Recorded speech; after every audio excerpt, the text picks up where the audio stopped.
Сіздермен бірге Азамат.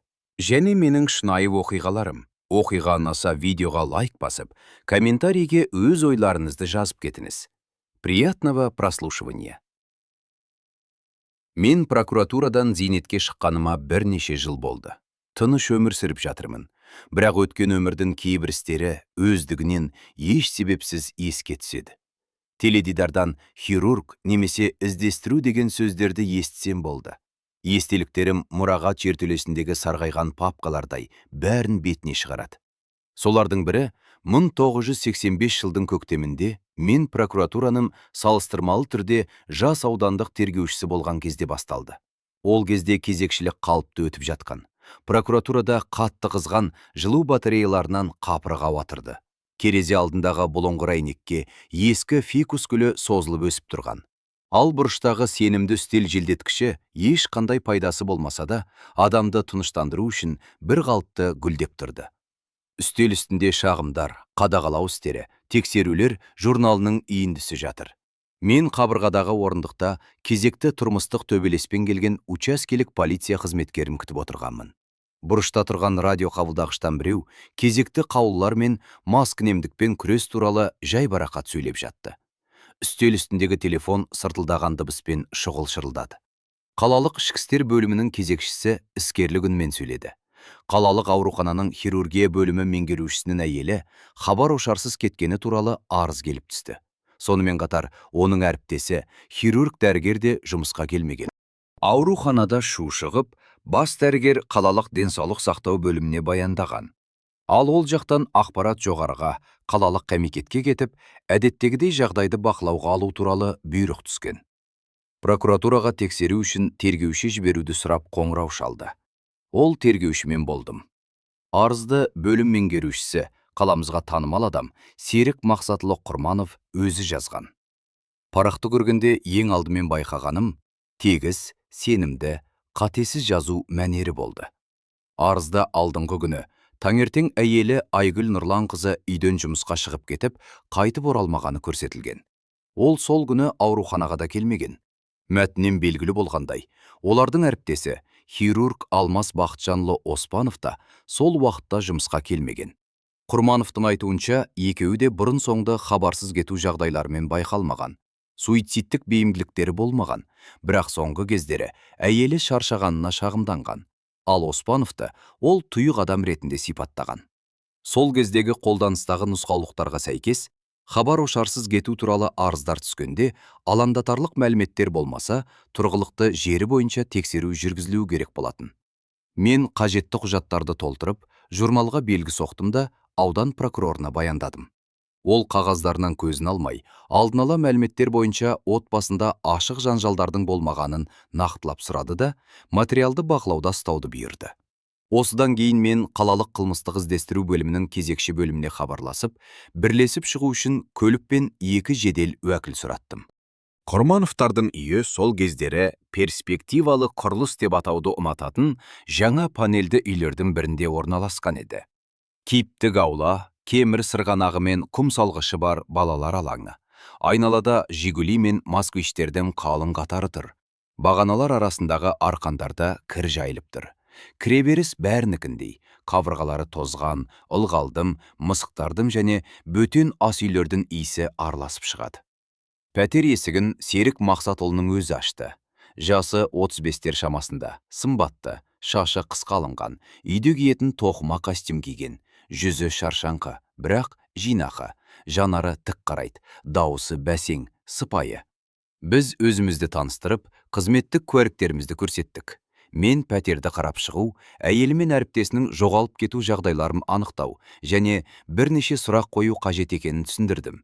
Құрманов жол беріп ішке кіргізді. Ол пәтерде жақында шағын жөндеу жұмыстары аяқталғанын, сондықтан бояу иісі шығуы мүмкін екенін ескертті. Пәтердің алғашқы әсері тұрақты, өлшемді өмір сүретін адамдарда кездесетіндей болды. Дәлізде пальтолар ұқыпты үлілі тұр. Сөреде таза аяқ киімдер орналасқан, еш қайсысы шашылып жатқан жоқ. Бөлмеде қабырға жиһазы, бірнеше кітаптар бар, бірақ олар сөрелерде хрустальмен бірге қатаң тәртіппен орналасқан. Қабырғада кілем ілулі, перделер мықтап жабылған. Бәрі өз орнында. Тұрғындар белгілі бір тәртіпке дағдыланған және оны үнемі сақтайтындай әсер қалдырды. Ас үй өте таза, тіпті тым таза көрінді. Линолеум жақында ғана жуылғандай, бояудың жеңіл иісінен бөлек, жуғыш заттардың жаңа иісі шығып тұрды. Бөлмедегі паркет еденінде кей жерлерде жаңа лактың іздері жылтырап тұрды. Бейне бір жөндеу іздерін жасырғандай.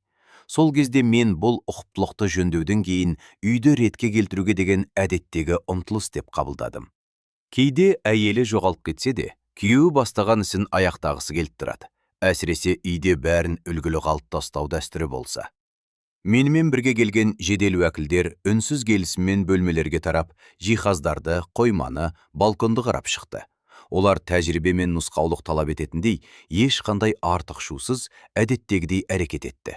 Қажет болмаса ештеңеге тиіспей, маңызы болуы мүмкін бөлшектерді түртіп алды. Ал мен Құрмановты бөлмеге шақырып, үстел басына отырдым да, портфеліммен хаттама бланкілерімен қаламды алдым. Мен одан бәрін асықпай, рет-ретмен айтып беруін сұрадым. Әйелін соңғы рет қашан көрді, оның күні қалай өтті, соңғы кездері қандайда бір ерекше әңгімелер болды ма, кіммен араласты.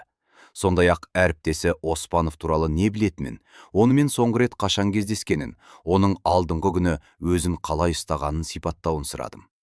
Құрманов келісіп қарама-қарсы отырды. Мен хаттамаға күнді, уақытты, жеке деректерді жазып жатып, миымда әрі қарайғы іс-әрекеттердің жоспарын құрып отырдым.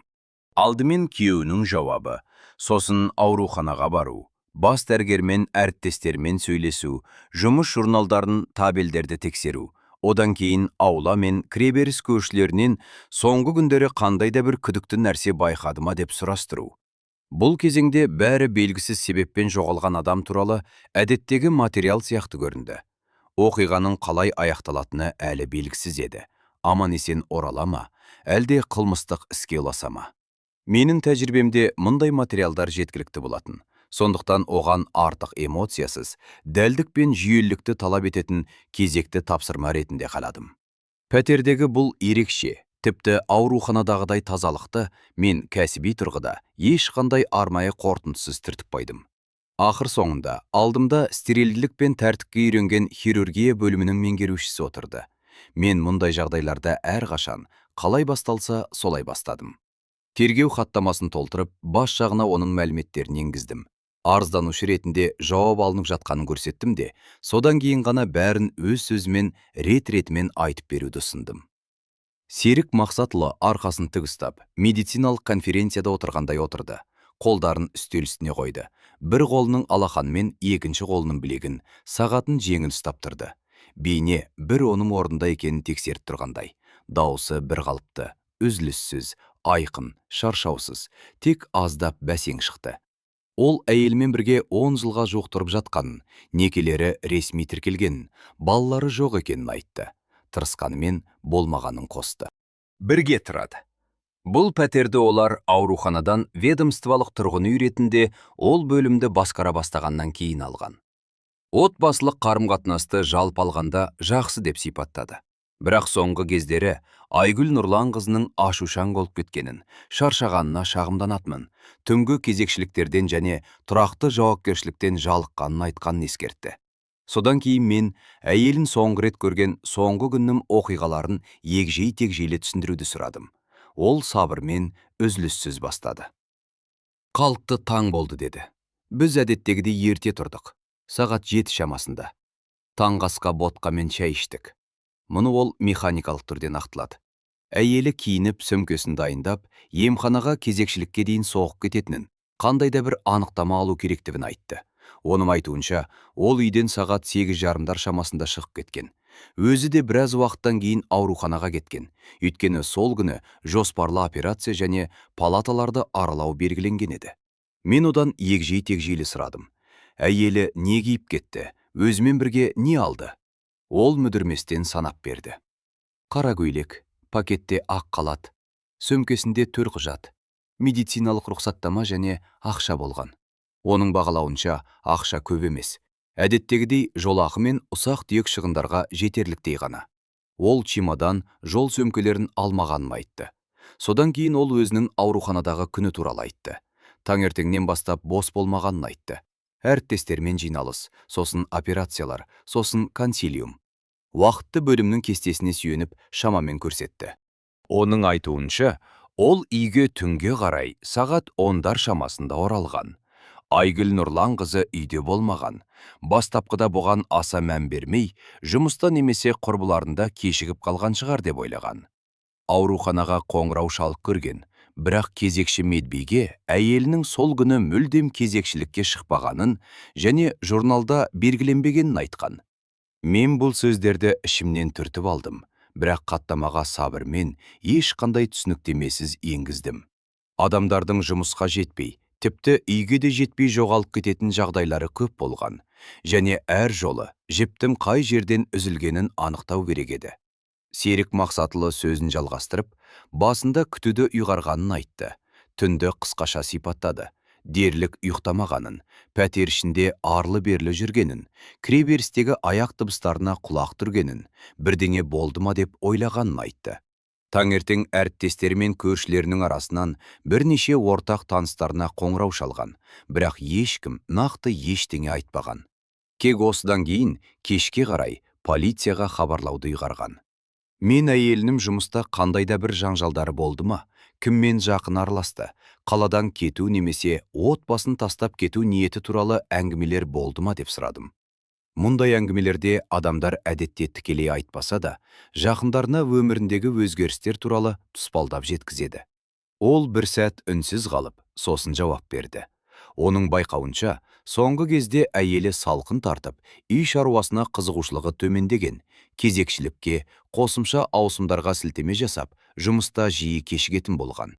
Сонымен қатар, оның сөзінше, ол жеке қарым-қатынаста да алыстай бастаған.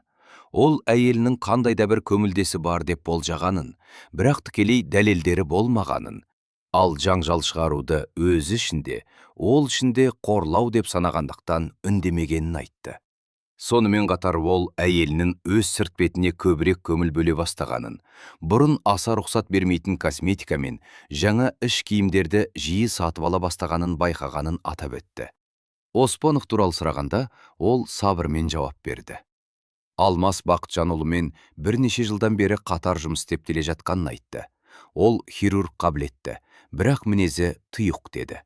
Ұжымда оқшау жүреді, жұмыстан тыс уақытта ешкіммен араласпайды. Сонымен бірге Серік Мақсатұлы басшы ретінде оның кәсіби өсуін бірнеше рет байқап, күрделі операцияларға қойғанын атап өтті. Оспанов пен әйелінің жеке қарым-қатынасына келсек, ол нақты ақпарат жоқ екенін айтты. Бірақ олардың арасында симпатия пайда болуы мүмкін деп болжағанын, өйткені олардың бір-біріне сирек қарайтын жанарларын, қарым-қатынастағы ерекше ілтипатты байқағанын жеткізді. Ол бұл мәселеге қатысты ешқандай жанжал шығармаған, тек әйеліне мұндай жақындыққа жол берілмейтінін ескертумен ғана шектелген. Осы жерде Серік Мақсатұлы алғаш рет өз-өзіне біршама жеке интонация қосуға рұқсат берді. Ол дәрігер ретінде адам тағдырының ауыр жағдайларымен бетпе-бет келуге үйренгенін және бәрін көргенін айтты. Бірақ ол отбасын өткінші әуестік үшін бұзуға болмайтын аймақ деп санайтынын жеткізді. Сонымен бірге, ол бірдеңені көзден таса қылған болуы мүмкін екенін мойындады. Кек жұмыспен айналысып, үйге дұрыс көңіл бөлмеген. Әйелінің Оспановқа кетіп қалуы мүмкін бе деген сұраққа, ол бұл ой оған бірден келгенін жасырмады. Екеуінің бір күнде жоғалуы келісілген әрекет сияқты көрінетінін айтты. Олар қаладан кетіп қалуы, бәлкім теңіз жағасына барып, жаңа өмір бастау үшін бір жерге жұмысқа орналасуы мүмкін деп болжады. Ол өз әйелін бәрін күрт тастап, тіпті қысқаша түсініктемесіз кетіп қалуға қабілетті деп санамайтынын, бірақ жұмыста адамдардың ең күтпеген әрекеттермен бетпе-бет келетін адам ретінде бұл нұсқаны да толығымен жоққа шығара алмайтынын қосты. Мен оларда мұндай сапарға мүмкіндік беретіндей қордаланған ақшалары болды ма деп сұрадым. Ол отбасында үлкен ортақ жинақ жоқ екенін айтты. Дәрігердің жалақысы қарапайым өмір сүруге жетеді, бірақ күрт көшіп кетуге емес. Әйелінің өзінің ұсақ түйек жинағы болған, бірақ оның бағалауы бойынша ол сома байсалды саяхатқа жеткіліксіз.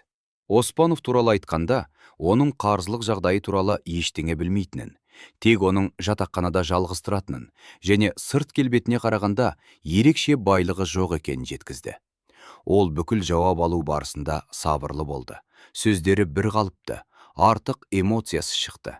Кейде ғана шаршауды қуғандай алақанмен бетін сүртіп қоятын, бірақ тез арада қайтадан сабырлы қалпына оралатын. Көз жасы да, истерикада, әйеліне немесе әріптесіне бағытталған үзілді кесілді айыптаулар да болған жоқ. Ол ойларын өте мұқият тұжырымдады.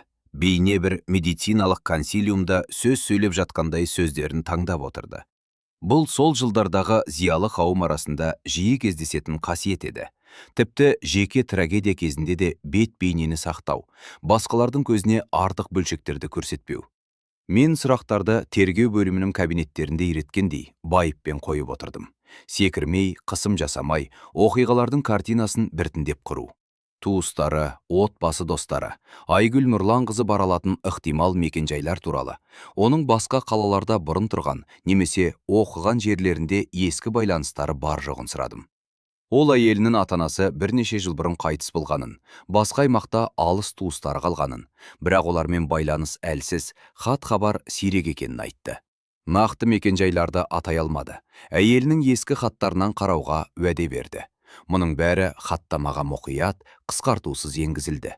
Ол кезде бізде диктофон да, күрделі техникада болған жоқ.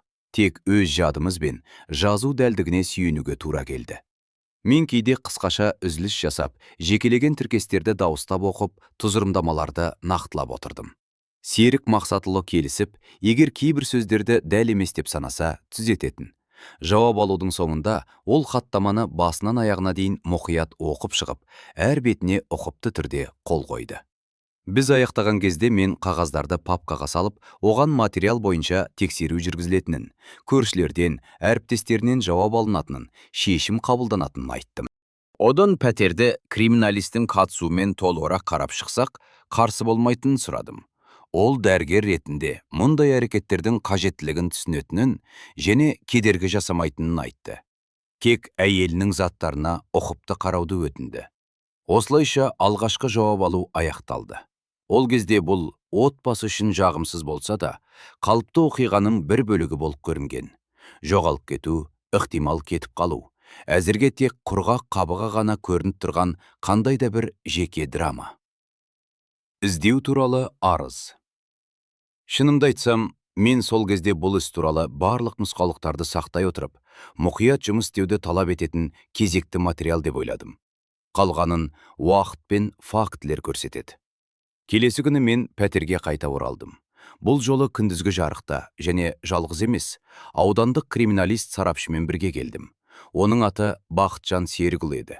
Тәжірибелі маман, мұқият адам, барлық полиция бөлімшелеріне таныс ауыр чемоданы бар. Қара, тозған, темір бұрыштары бар чемодан.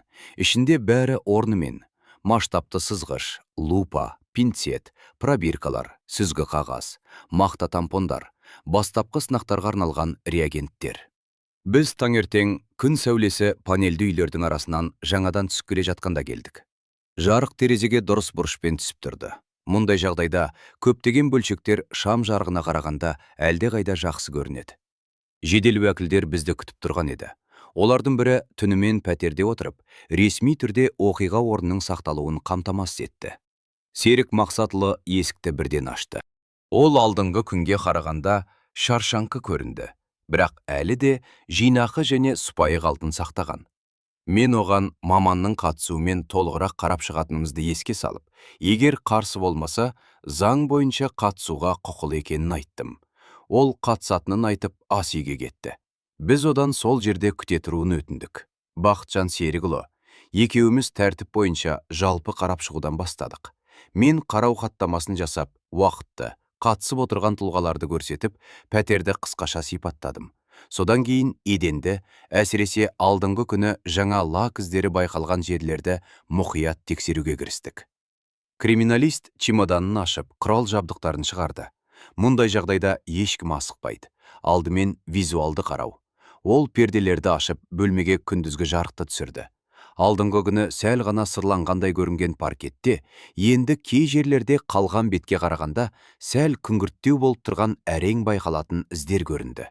Бұл әсіресе диванның жанында және есікке жақын жерде қатты байқалды. Бақытжан Серікұлы жүрелей отырып, лупасын шығарып, бірнеше жерді қарады. Мен жанында тұрдым. Хаттамаға әзірге тек жалпы ақпаратты жаздым. Еден паркет. Кей жерлері жаңа лакпен жабылған. Біркелкі емес боялған аймақтар бар. Нақты тұжырымдамалар үшін маманның қорытындысы қажет болды. Асығыс қорытынды жасаудың қажеті жоқ еді. Осыдан кейін ол криминалистикалық жиынтықтан скальпельге ұқсас жұқа пышақты алып, паркет тақталарының арасындағы саңлауды абайлап жүргізді. Ол жерден кішкентай, көзге әрең көрінетін қара түйіршік шықты. Оны таза сүзгі қағаздың үстіне қойып, жанына басқа жерден алынған тағы бір түйіршікті қойды. Содан кейін біз уақытша жұмыс үстеліне айналдырған ас үй үстелінде сынама дайындады. Ол кезде ешқандай қолықты құрылғылар болған жоқ, бәрі қолмен жасалатын. Ол қанды бастапқы тексеруге арналған реагенті бар кішкентай бөтелкені шығарып, мақта тампонның ұшын сулап, бөлшектер жатқан қағазға бір тамшы тамызды. Осыдан кейін басқа бөтелкеден аздап пероксид қосты. Біз үнсіз бақылап тұрдық. Түйіршіктердің бірі жатқан жерде қағаз біртіндеп түсін өзгертіп, криминалистер ештеңемен шатастырмайтын өзіне тән жасыл көк түске ие болды. Бақытжан Серікұлымен онсыз да түсінген нәрсені ақырын айтты. Материал үлгісі зертханалық растауды қажет етеді, бірақ бастапқы реакция оң, қан іздері болуы мүмкін.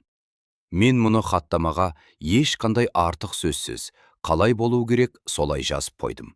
Біз бөлмені әр қарай араладық. Ол әсіресе паркет арасындағы саңылауларды, плинтус маңындағы жерлерді, дәлізден ас үйге баратын табалдырықты мұқият тексерді. Біз дәл сол әдістерді қолдандық. Абайлап қырып алу, микроорганизмдерді жинау, реагент сынамасы. Бірнеше жерде нәтиже бірдей болды. Сақтық үшін ол ешқандай күдікті дақтар байқалмаған еденнен бақылау үлгісін алды. Онда реакция теріс болды. Ол таңдап алынған барлық үлгілерді таңбаланған конверттерге салып, мұқият қол қойып, алынған орнын, күнін, уақытын көрсетті. Бұл конверттер кейінірек сот медициналық зертханаға сараптамаға кетуі керек болатын. Онда олар әртүрлі әдістерді қолдана отырып, мұның шынымен қан екенін, егер солай болса, адамның қаным екенін растайды. Біз ас үйге өттік. Ондағы линолеумде жалтыратып жуылған, бірақ үстел аяғының жанындағы бір жерде, белгілі бір бұрыштан түскен жарықта толық сүртілмеген ескі тамшыға ұқсас нәрсе көрінді. Бақытжан Серікұлы аздап су сұрап, мақта тампонды сулап, сол аумақтан ақырын жүргізіп өтті де, сол бастапқы сынақты жасады. Реакция әлсіз болды, бірақ кәсіби көзбен қарағанда бәрібір соған тән реңк байқалды. Ол бұл материалды да алды. Мұның бәрі ешқандай қатты дауысты түсініктемелерсіз өтті. Жұмыс әдеттегідей асықпай бір қалыпты жүрді. Бізде ешқандай техникалық ғажайыптар болған жоқ. Көзімізге, қолымызға және қарапайым дәлелденген реакцияларға сендік. Мен Бақытжан Серікұлынан ванна бөлмесін, қол жуғышты, әдетте шүберек жуатын жерлерді де қарап шығуды өтіндім. Ваннада әдеттегі ұнтақ салынған бөтелкелер леген тұрды, кранда шүберек ілулі тұрды. Кафель таза еді, бірақ едендегі су ағардың жанында мұқият қарасаң, қараңғы дақтар көрінді. Ол сол жерден де кішкене шайынды алып, үлгі ретінде рәсімдеді. Мен хаттамаға: қарау барысында кейінгі сараптама үшін пәтердің әртүрлі жерлерінен шайындылар мен микробөлшектер алынды деп жаздым. Негізгі жұмыс аяқталған соң, мен Құрмановты бөлмеге шақырдым. Ол сабырмен кіріп, қабырғаға сүйеулі тұрған орындыққа отырды да, қолдарын тізесіне қойды. Мен оған қарау барысында еден мен линолеумде жаңа өңдеу іздері бар учаскелер анықталғанын және сараптама үшін үлгілер алынғанын айттым. Пәтерде қандай жөндеу жұмыстары, қашан жүргізілгенін сұрадым. Ол бөлмемен ас үйдегі жөндеу жұмыстары әйелі жоғалардан сәл бұрын басталғанын айтты. Оның айтуынша, паркет тақтасы кей жерлерде құрғап, жарықшақтар пайда болған. Айгүл Нұрланқызы еденді ретке келтіруді көптен бері сұрап жүрген екен. Ол ескі лакты өзі қырып алып, кей жерлерін қайта сырлағанын, сонымен қатар кейбір плинтустарды ауыстырғанын жеткізді. Ас үйге келер болсақ, ол линолеумды мұқият жуғанын, Өйткені онда көп кір жиналып қалғанын және әйелінің үнемі шағымданатынын айтты. Ванна бөлмесі туралы ол хирург болғандықтан, жұмыстан келген соң қолдарын барлық ережелер бойынша жууға дағдыланғандықтан, ол жерді үнемі таза ұстауға тырысатынын жеткізді. Мен пәтерде соңғы кездері қандай да бір оқиғалар, жарақаттар, жаралар болды ма? Мүмкін біреу қолым кесіп алды ма? Үлгілерде ом реакция беруі мүмкін, бірдеңе төгілді ме деп сұрадым.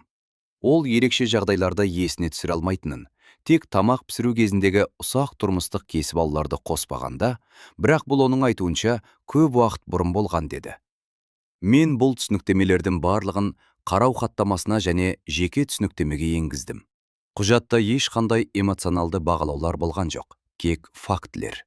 Жаңа лак жағылған аймақтар табылып, үлгілер алынды. Бастапқы сынамаларда қанның болуына ом реакция анықталды. Ресми қорытынды үшін сараптама қажет болды. Түстен кейін біз қарауды аяқтадық. Криминалист чемоданын мұқият жинап, мөрленген конверттерді алып, оларды сот медициналық сараптама бюросының зертханасына тапсыруға уәде берді. Мен негізгі қарау жүргізілген бөлмені ешкім біздің рұқсатымызсыз кірмеу үшін мөрлеп жабуды бұйырдым. Серік Мақсатұлына тиісті қаулыны қалдырдым. Біз кіреберістен шыққанда, аулада балалар мыжылған семсерлермен тұрды. Торлы сөмкесі бар кемпір орындықтың босауын күтіп тұрды. Жел асфальтта жаңа жоспарлар мен 5 жылдықтар туралы ұрандары бар газет қиындыларын ұшырып жүрді. Айналадағы өмір әдеттегідей жалғасып жатты. Өтіп бара жатқан адамдардың еш қайсысы біздің пәтерлердің бірінде көп нәрсеге әсер ететін кішкентай бөлшектер алынғанын білмеді. Мен үшін бұл кезеңде әлі де материалды тексеру болып қала берді. Енді әдеттегі жоғалып кету тарихына нақты себеп қосылды. Жөндеу және мұқият тазалау шын мәнінде нені білдіреді? Аудандық сот медициналық сараптама бюросы төңкеріске дейін салынған, сылағы жарылған және биік терезелері бар ескі 2 қабатты ғимаратта орналасқан. Мен сынамалар салынған конверттерді қараудан кейінгі келесі күні сараптама тағайындау туралы қаулымен бірге сол жерге апардым. Ол кезде бәрі қарапайым жасалатын. Кергеуші материалдарды өзі апарып, сарапшымен сөйлесіп, рәсіммен мерзімдерді келісетін. Қабылдау бөлмесінде формалин мен ескі майлы бояудың иісі мүңкіп тұрды.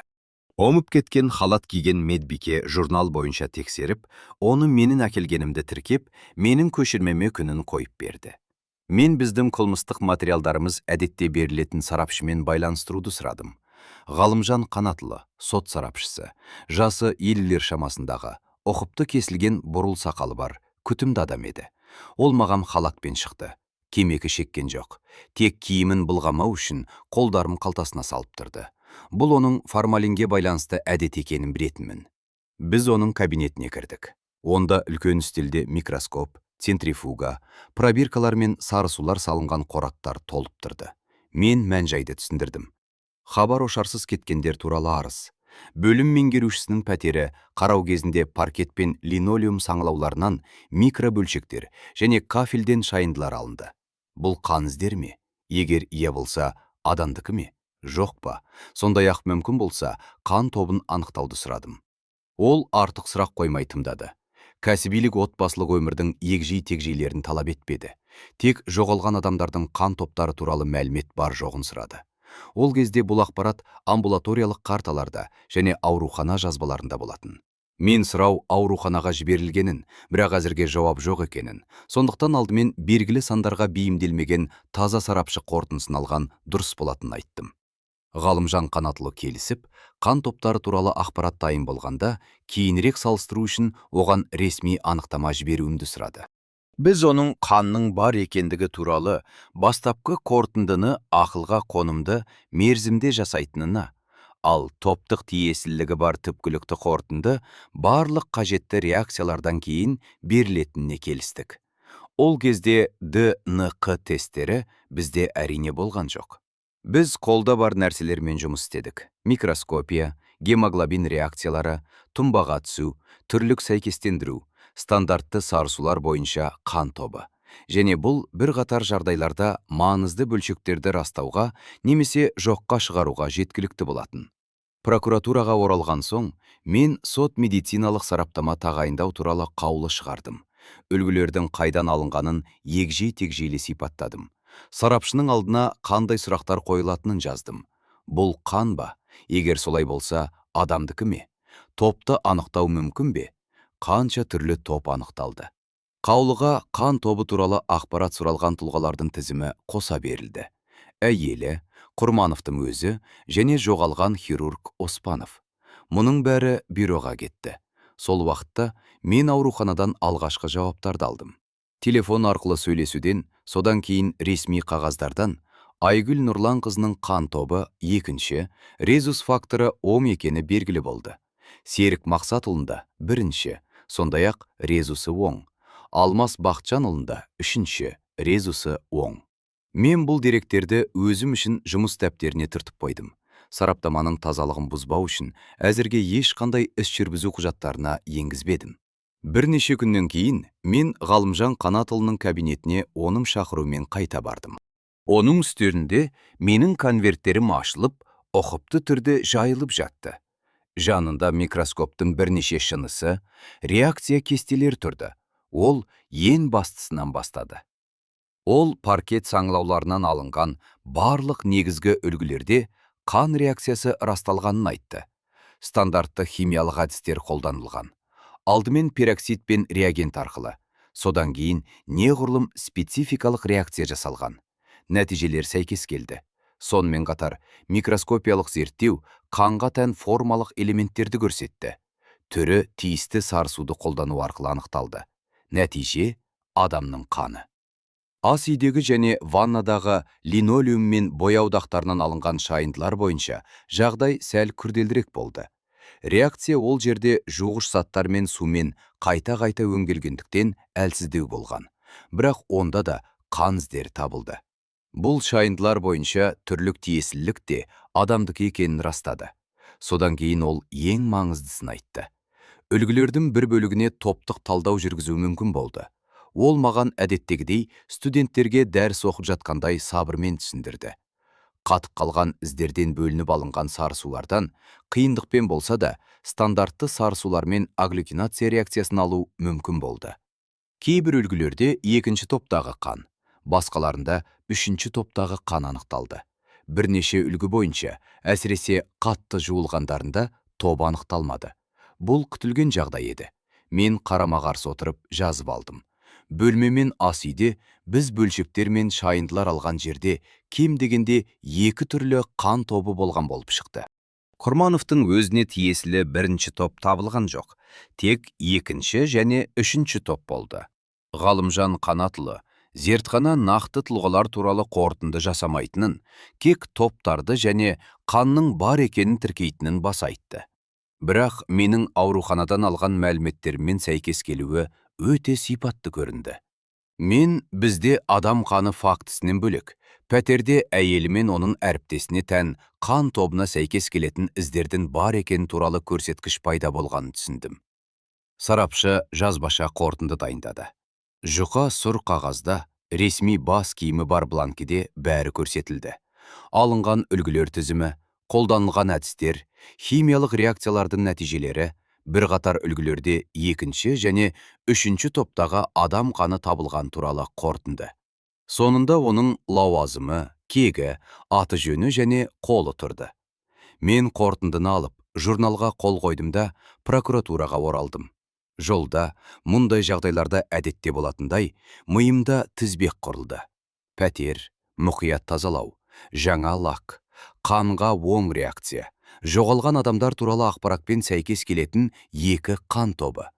Ресми түрде бұл әлі не болғанына тікелей жауап берген жоқ, бірақ бұл біздің хабар ошарсыз кеткендер туралы материалымызды ауыр қылмыс белгілері бар іске айналдырды.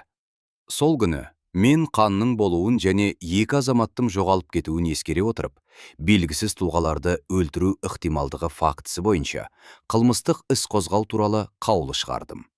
Қылмыстық іс жүргізу заңнамасы мен сау ақыл осыны талап етті. Қаулыны аудан прокуроры артық сұрақ қоймастан бекітті. Сарапшының қорытындысының өзі жеткілікті түрде бәрін айтып тұрды. Осыдан кейін материал жай ғана тексеру болудан қалды. Ол тиісті нөмірі, көлемі, тіркеуі бар қылмыстық іске айналды. Мен мұхабасын бастап ішіне қозғау туралы қаулыны, қарау хаттамаларын, жауап алуларды, сарапшының қорытындысын салдым. Одан әрі толыққанды тергеу басталды. Бірақ мен үшін дәл осы түсініксіз жоғалудан объективті сараптама деректеріне өту өте маңызды болды. Ол жылдары біз мұндай нәтижелерге сүйенуге дағдыланған едік. Ешқандай фантастикалық технологиялар жоқ. Кек қан, топ, кейде шаш, мата талшықтары, іздер. Бірақ егер мұқият жұмыс істесе, бұл жеткілікті болатын. Осылайша істе алғашқы нақты, алып қашпа емес, дәрігер отбасының пәтерінде жай ғана ұзақ болмау емес, мүлдем басқа нәрсе болғанын дәлелдейтін айғақтар пайда болды. Ал біздің ісіміз ешқандай күрт секіріссіз, өз уақытымен дамып жатты. Аурухана қызметкерлерінен, әріптестерінен, көршілерінен жауап алу, табелдерді тексеру, жұмыс кестесін нақтылау жүрді. Пайда болған сурет қарапайым емес еді, бірақ қатардан тыста емес. Әйелдер Айгүл Нұрланқызы мен Алмас Бақытжанұлының арасындағы ықтимал байланысты өзара талқылайтын, біреулері олардың ортақ тәжірибелерін еске алды, біреуі оның отбасынан алшақтап кеткен туралы айтты. Мұның бәрі тіркеліп іске тігілді, бірақ әлі де болжамдар деңгейінде қалды. Бұл бірнеше аптаға созылды. Ол кезде уақыт басқаша өтетін. Ешқандай электронды мәліметтер базасы, жылдам сұраныстар жоқ. Әрбір жауап пошта арқылы немесе курьер арқылы келетін. Әрбір құжат үстел үстінде жатып, типографиялық бояудың немесе кеңсе желімінің иісін шығаратын. Мен бір уақытта тағы бірнеше істі жүргізіп жаттым. Ал ықтимал қылмыс белгілері бар жоғалғандар туралы материал солардың бірі болды. Бірақ әрине қатардағы емес еді. Өзеннен табылған зат туралы хабарлама мен ауруханадан келген кезекті анықтамалар бумасын сұрыптап отырған күндізгі уақытта түсті. Полиция бөлімшесі қала шетінде, қалалық тазарту қондырғыларынан төменірек жерде, балықшылар судан полиэтиленге оралған және арқанмен байланған оғаш түйіншек тартып шығарғанын айтты. Оқиға орнында жедел тергеу тобы жұмыс істеп жатқан еді. Кезекші полиция тергеушісі қосылуды сұрады. Ресми түрде бұл олардың аумағы болатын. Бірақ бізде қазірдің өзінде қозғалған істі ескере отырып, тексеруді өзімізге алу қисын деді. Біз бірден жолға шықтық. Сұр түсті қызметтік Волга өзенге апаратын бұзылған жолмен секіріп келе жатты. Терезелердің артында екпе ағаштар, сирек кездесетін қойма аңғарлары, қандай да бір ескі дүңгіршектер көрінді. Ауа райы бұлтты әрі дымқыл болды. Ауада қала маңындағы аудандарға тән жеңіл тұман тұрды. Жағада бізді топ күтіп тұрды. Кезекші жедел уәкіл, бірнеше куәгер, резеңке етіктері тізесіне дейін су болған екі балықшы. Сәл әріректе кезекші бөлімнің көлігі, жанында зембіл тұрды. Құмда судың дәл шетінде сол күйіншек жатты. Ол қазірдің өзінде шығарылған, бірақ тергеушіні күтіп толық ашылмаған еді. Мен өзімді таныстырып, куәлігімді көрсеттім де, кезекшімен кімнің және қалай пакетті тапқанын нақтыладым. Балықшылардың мәліметтері мен түсініктемелерін жазып алдым. Олар жағада отырып тор тастағанын, ол ауыр бірдеңеге ілініп қалғанын, оны суға батқан ағаш деп ойлағанын айтты. Тартып шығара бастағанда үлкен, мықтап оралған пластик пакетті көрген. Сол жылдары мұндай пакеттер шаруашылық дүкендерінде жиі кездеспейтін, сондықтан оларды сақтап, қайта пайдаланатын. Пакеттің жоғарғы жағы зығыр арқанмен оралып, қатты түйінделген. Балықшылар иісті сезіп, ішінде бірдеңе дұрыс емес екеніне күдіктеніп, өздері жыртып ашқанша полиция шақырған. Мен қарауды бастадым. Хаттама әдеттегідей іс-әрекеттермен қатар жүрді. Орынды, өзен жағасын, көпірден қашықтықты, балықшылардың айтуы бойынша пакет ілінген тереңдікті, оның шамамен өлшемдерін сипаттадым. Содан кейін куәгерлердің қатысуымен ашуға кірістік. Бұл ішіндегінің бәрі болашақ сараптама үшін маңызды болуы мүмкін екенін ескере отырып, мұқият жасалды. Пакет қалың әрі көп қабат деді. Ішінде полиэтиленнен бөлек қандай да бір мата қалдықтары болды. Арқан, кәдімгі кір жаятын арқан, өзіне тән талшықтары бар. Түйіндер олардың байлану сипатын тіркей отырып, біртіндеп шешілді. Пакеттен шыққан иіс ішінде ыдырай бастаған қалдықтар екеніне күмән қалдырмады. Бірақ өзін артық эмоциясы жасауға деген кәсіби дағды маған бәрін жұмыс жағдайы ретінде қабылдауға көмектесті. Сыртқы қабатты алып тастағаннан кейін, ішінде адам денесінің бөлшектері бар екені белгілі болды. Бұл хаттамада әрқашан құрғақ түрде жазылады. Адам мәйітінің фрагменттері табылды. Жағада біз пакетті тек табылған заттың сипатын тексеруге қажетті мөлшерде ғана аштық, одан артық емес. Негізгі жұмыс тиісті жағдайларда мәйітханада жасалуы керек еді. Сыртқы белгілерінен дене бөлшектері кем дегенде 2 адамға тиесілі екені анық болды. Кейбір фрагменттердің өлшемі мен құрылымы орташа дене бітімді әйелге, басқалары ер адамға сәйкес келді. Аяқ қолдарды ажырату буындар арқылы өте мұқият. Сүйектерді дөрекі ұсақтаусыз жасалған. Бұл анатомиядан хабар жоқ адамдар мәйіттерден құтылуға тырысқан көптеген жағдайларды көрген мамандардың көзіне бірден түсті. Бұл жерде бәрі басқаша көрінді. Кесінділер, тігістер мен анатомиялық сызықтарды ескере отырып, салыстырмалы түрде тегіс болған. Мен хаттамаға қорытынды жасамай, кек сипаттай алатын нәрселерді ғана жаздым. Буындар бойынша ажырату, дөрекі шабу жарақаттарының болмауы, кейбір жерлерде таңғыш материалдардың болуы. Кейінгі қорытындылар үшін сот сарапшысы тартылды. Біз тек бастапқы тіркеумен шектелдік. Түйіншек қайтадан қосымша пакеттерге ұқыпты салынып, мөрленді, биркада табылған орны мен уақыты, куәгерлердің аттары, менің мәліметтерім көрсетілді. Мұның бәрі мәйітханаға тасымалдау үшін көлікке тиелді. Балықшыларға толық түсініктеме жасау үшін полицияға келуге шақыру қағаздары берілді. Кезекші қызметкер оқиға орнында қызық құмарлардың ештеңесі қалмауын қадағалады. Дегенмен, бірнеше жергілікті жасөспірімдер жақын маңда мойындарын созып айналшықтап жүрді. Мәйітханада бізді кезекші сот сарапшысы күтіп алды. Біз қарауды сол жерде, мұндай нәрселерге арналған бөлмеде жалғастырдық. Металл үстел, едендегі кафель, ақшыл қабырғалар, дезинфекциялау заттарының иісі. Біз пакеттерді толығымен аштық. Бірақ бұл жерде де мен хаттамаға тергеу қорытындыларынсыз тек фактілерді ғана тіркедім. Сарапшы фрагменттерді тексере отырып, аяқ қолдардың бөліну дәлдігін бірден атап өтті. Ол жұмысты анатомияны жақсы білетін, буындар мен бұлшықет массаларының орналасуында сенімді бағдарлайтын ер адам жасағанын айтты. Бұл арнайы екпінсіз, кәсіби маманның тұжырымы ретінде айтылды. Біз мүмкіндігінше жынысын, шамамен жасын, дене бітімін анықтауға кірістік. Әйелдер фрагменттері бойынша жасты шамамен 30 жас, орташа дене бітімді, терісі күтілген, дөрекі тыртықтары жоқ деп бағалау мүмкін болды. Фрагменттердің бірінде фабрикалық өндірістің сол кездегі типтік іш киімінің қалдықтары бар, қалыпты таңбалауы бар аймақ сақталған. Ерлер фрагменттерінен жас шамасы 30 бен 40 жас аралығында, дене бітімі арықтау, бұлшықеттері дамыған деп анықталды. Бұл белсенді өмір салтын ұстанатын және үнемі тұрып жұмыс істейтін адамдарда кездеседі. Сарапшы тері мен бұлшықеттердің кейбір аймақтары бойынша кесулердің кездейсоқ асүй пышағымен емес, өткір кескіш құралмен жасалғанын атап өтті. Буын аймағындағы сүйектерді шабу немесе сындыру қажет болмайтындай етіп ажыратқан.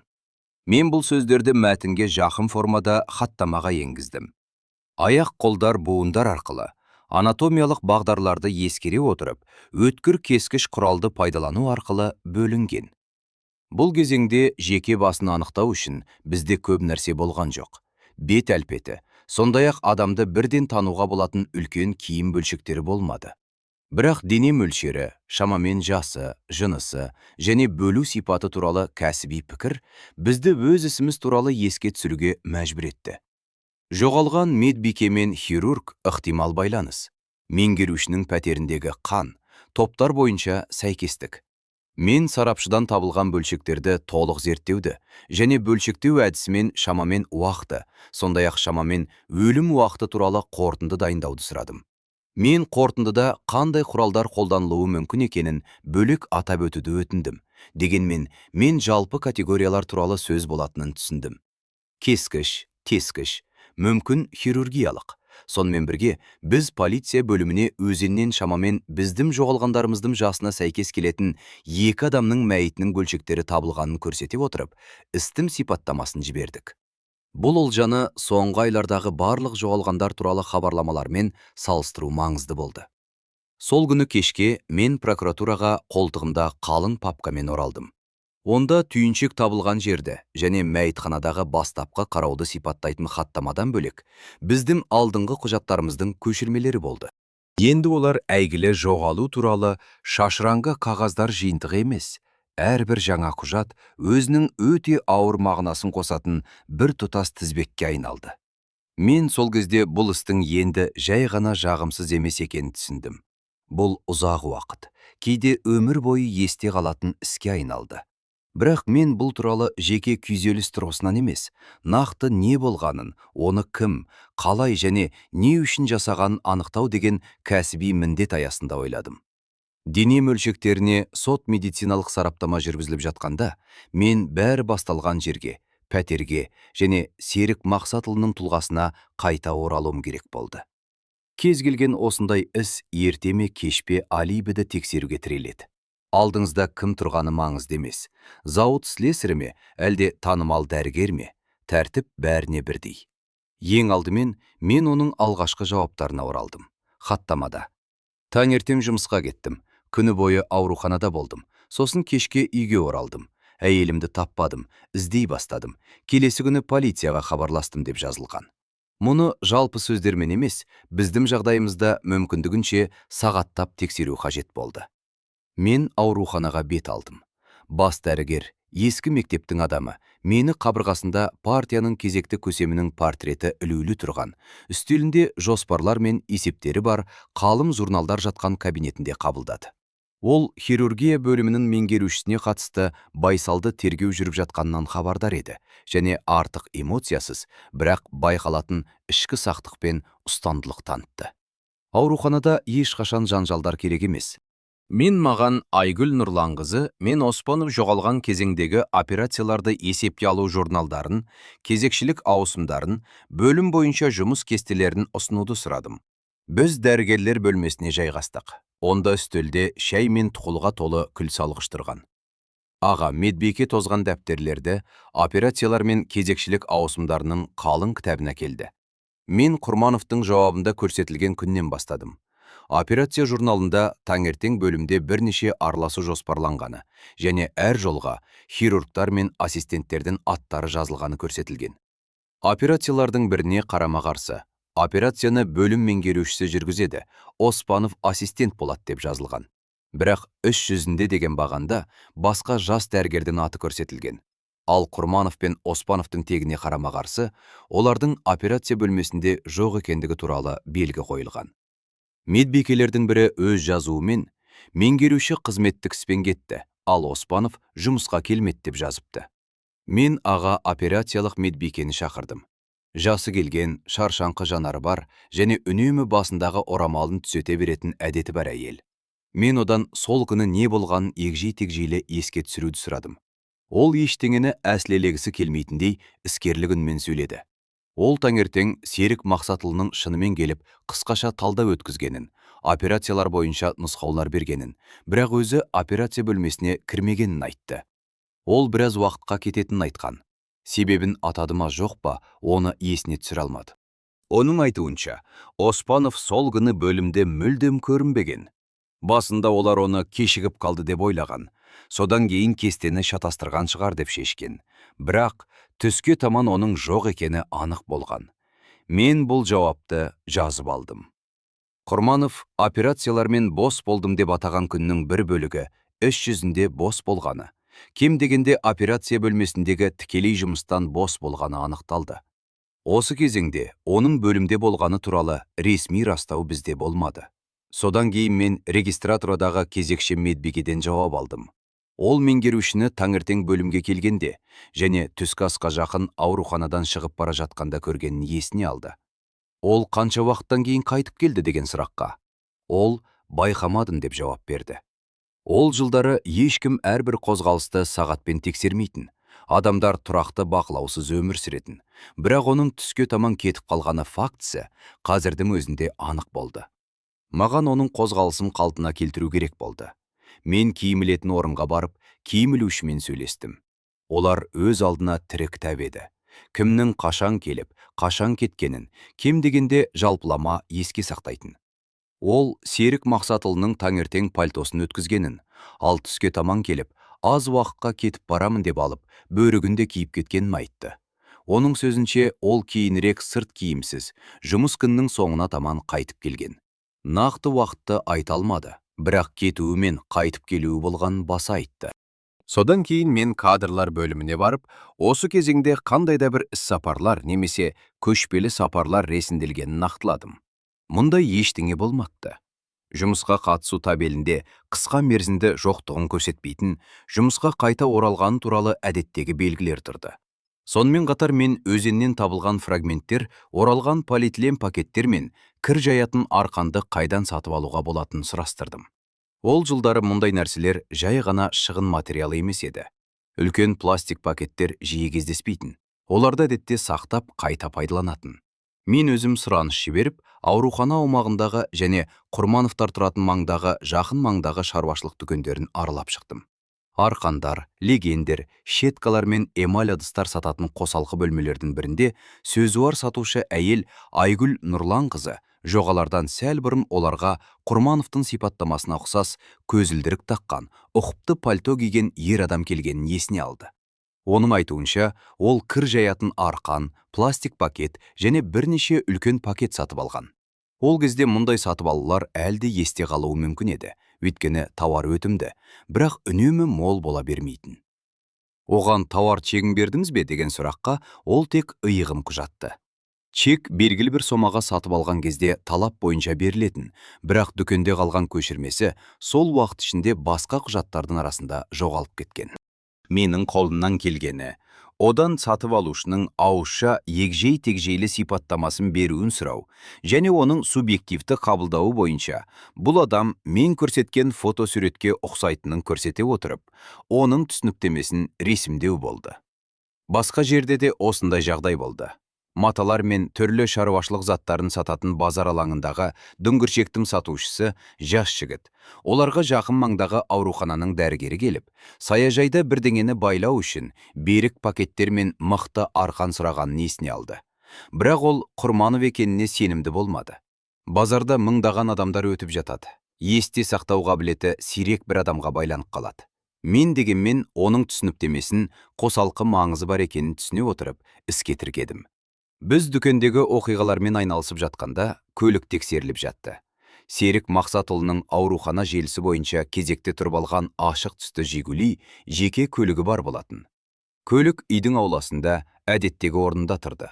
Мен оны қарау туралы қаулы шығарып, куәгерлерді, криминалисті шақырып, иесін ескерттім. Ол сырттай сабырлы қабылдап, көліктің өзінің қарамағында екенін, кілттері міне екенін, саяжайға және базарға бару үшін үнемі пайдаланатынын айтты. Қарау жалпы сипаттамадан басталды. Түсі, нөмірі, салонның жағдайы, жүк салғыш. Ол жылдары көліктерде қан іздерін анықтайтын арнайы химиялық реагенттер әрдайым бола бермейтін, бірақ біздің криминалисте шағым қор бар еді. Ол жүк салғыштағы төсенішті алып тастап, металл түбін дөңгелек доғаларындағы саңлауларды қарап шықты. Кейбір жерлерде ол бір кездері бірдеңе төгіліп сүртілгендей ашық қара жолақтарды байқады. Ол осы жерлерден шайындылар алып, мақтамен беттерді сүртіп, мақта тампондарын бөлек пробиркаларға салды. Реагент сынақтары қанның бар екеніне әлсіз, бірақ оң реакция көрсетті. Бұған ешқандай күмән болмады. Бақылау учаскелерінен алынған шайындыларда мұндай реакция болған жоқ. Криминалист мұның бәрін заттай дәлелдемелерді алу ретінде рәсімдеді. Мен хаттамаға тиісті тұжырымды енгіздім. Әрине, бұл фактілерге сүйеніп қана қылмыс іздері туралы айту мүмкін емес еді. Көлікпен ет тасымалдануы мүмкін. Дәрігер базардан ауруханаға бірдеңе әкелуі мүмкін. Жалпы себептер көп. Бірақ пәтер мен өзеннен тапқан заттарымызбен үйлескенде, бұл жолақтар жалпы көріністің бір элементіне айналды. Содан кейін мен пакеттерді өзенге тасымалдаумен байланысты болуы мүмкін уақытқа алибиді тексеруге кірістім. Балықшылар жағада ұйықтамай отырған түнді шамамен айтты. Әрине, олар нақты сағаттарды есіне сақтамаған, бірақ қараңғыда кейін пакет табылған жерге апаратын жолда көліктің фараларын көргендерін айтты. Ол жақтағы жол түнде қаңырап бос жататын, көбінесе сирек жүк көліктері мен жергілікті көліктер өтетін. Мен балықшылардың бірін байқағышын бөлімге шақырдым. Ол көлікті өзенге жақындаған ашық түсті жеңіл көлікті есінде сақтағанын айтты. Бірақ қашықтық пен қараңғылықтың салдарынан маркасы мен нөмірін көре алмаған. Оның есінде қалғаны, көлік тоқтап фаралары өшіп, сосын қайта қосылып кетіп қалған. Уақытты бол темекі шегу арқылы және сол кезде жиі қарайтын сағат арқылы шамамен анықтады. Бұл Құрмановтың өзінің айтуынша, үйінде жалғыз әйелін күтіп отырған күннің кешкі уақытымен сәйкес келуі мүмкін екені белгілі болды.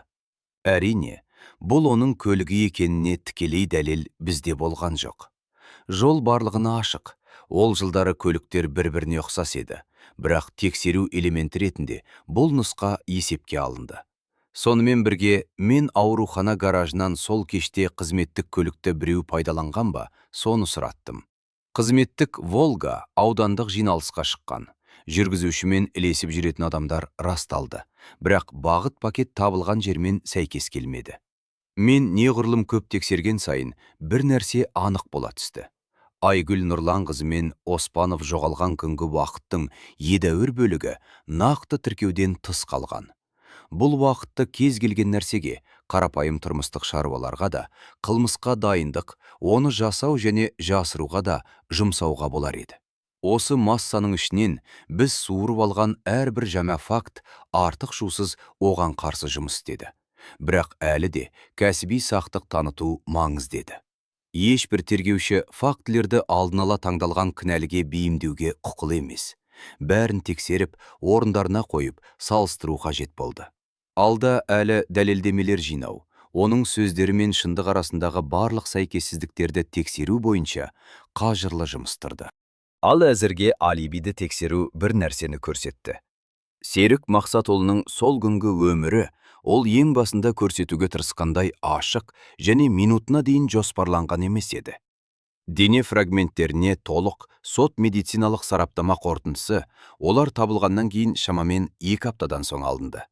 Ол кезде жеделдетілген мерзім туралы сөз де болмайтын. Сарапшыларда біз сияқты, реагенттерден бастап қағазға дейін барлық нәрсенің тапшылығы жағдайында жұмыс істеді. Жоғары жағында үлкен елтаңбасы бар таныс сұрғылт қағаз және Ғалымжан Қанатұлының ұқыпты қолтаңбасы. Қорытындыда 2 құрбанымда, ер адам мен әйелдің шамамен бір уақытта бірнеше сағаттан аспайтын айырмашылықпен қайтыс болған айтылған.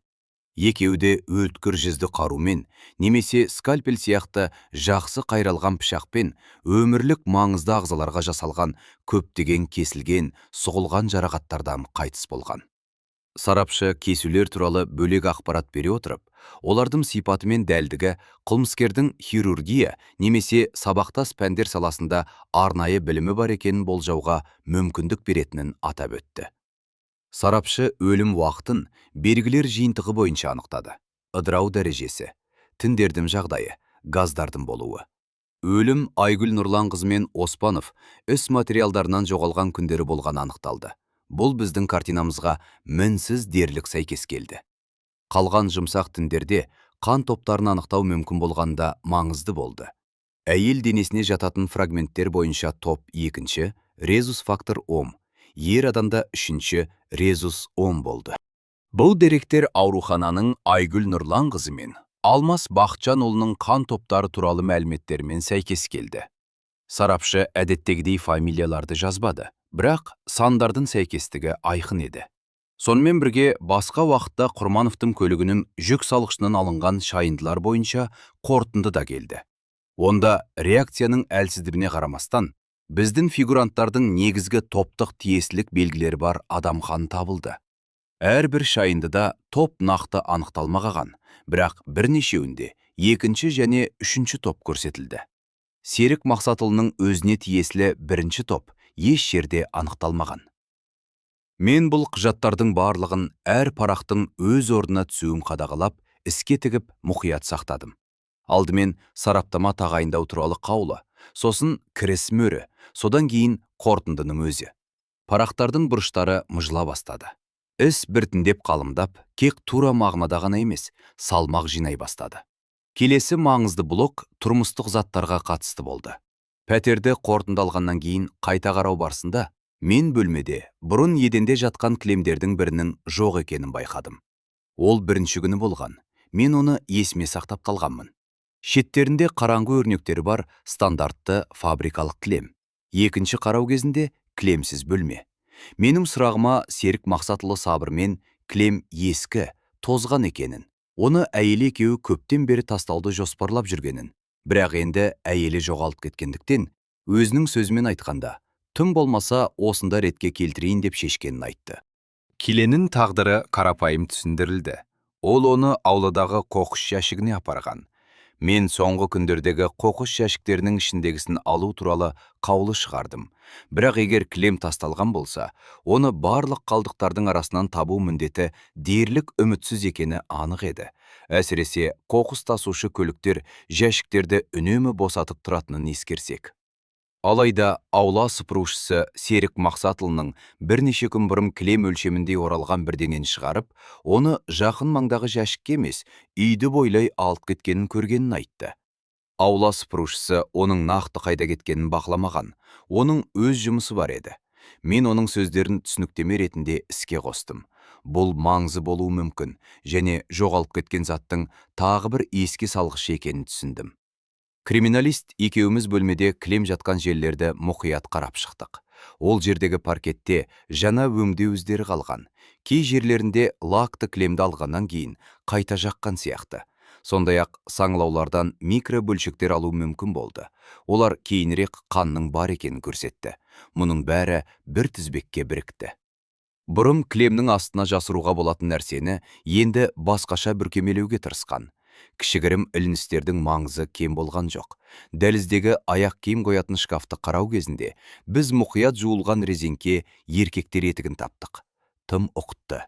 Резеңке кеуіп кеткен, бірақ табандағы ойықтардың кейбірінде күңгірт бірдеңемен араласқан кепкен балшықтың жұқа қабаты қалған. Криминалист сол жерден шайындылар алды. Кейінірек зертхана бұл шайындыларда аз мөлшерде болса да тіркеуге жеткілікті қан іздерін анықтады. Топты шағын көлеммен судың әсеріне байланысты анықтау мүмкін болмады. Бірақ фактының өзі маңызды еді. Кәсібі балшықта жұмыс істеумен байланысты емес. Адамның дәлізінде мұқият жуылған етігі тұрды. Одан қан іздері табылды. Көршілерден сұрастыру кезінде тағы бір жайт белгілі болды. Төменгі қабатта тұратын бір әйелі жоғалған түні ванна бөлмесіндегі кір жуғыш машинаның жұмысына және судың ағуына ұқсас дыбыстардан оянғанын, бұл ұзаққа созылғанын айтты. Ол нақты уақытты айта алмады, көше қараңғы болғанын, бірақ әдетке сүйенсек, шамамен таңертеңге қарай екенін айтты. Ол кезде кір жуғыш машиналар бәрінде бірдей болмаған. Олардан шығатын шу, әсіресе жұқа жабындар арқылы қатты естілетін. Біз ваннадағы кір жуғыш машинаны қарап шықтық. Барабаны таза, сөреде ұнтақтыр. Бірақ бұл айғақты қалай пайдалану керек қиын еді. Дерлік әр отбасы күндіз үлберу үшін түнде кір жуатын. Мен көршісінің куәлігін жазып алдым, бірақ одан ешқандай қорытынды шығармадым. Неғұрлым маңыздысы, баспалдақ алаңдағы көршілердің бірі жоғалудан бірнеше күн бұрын Оспановтың пәтерге қалай кіргенін көргенін есіне алды.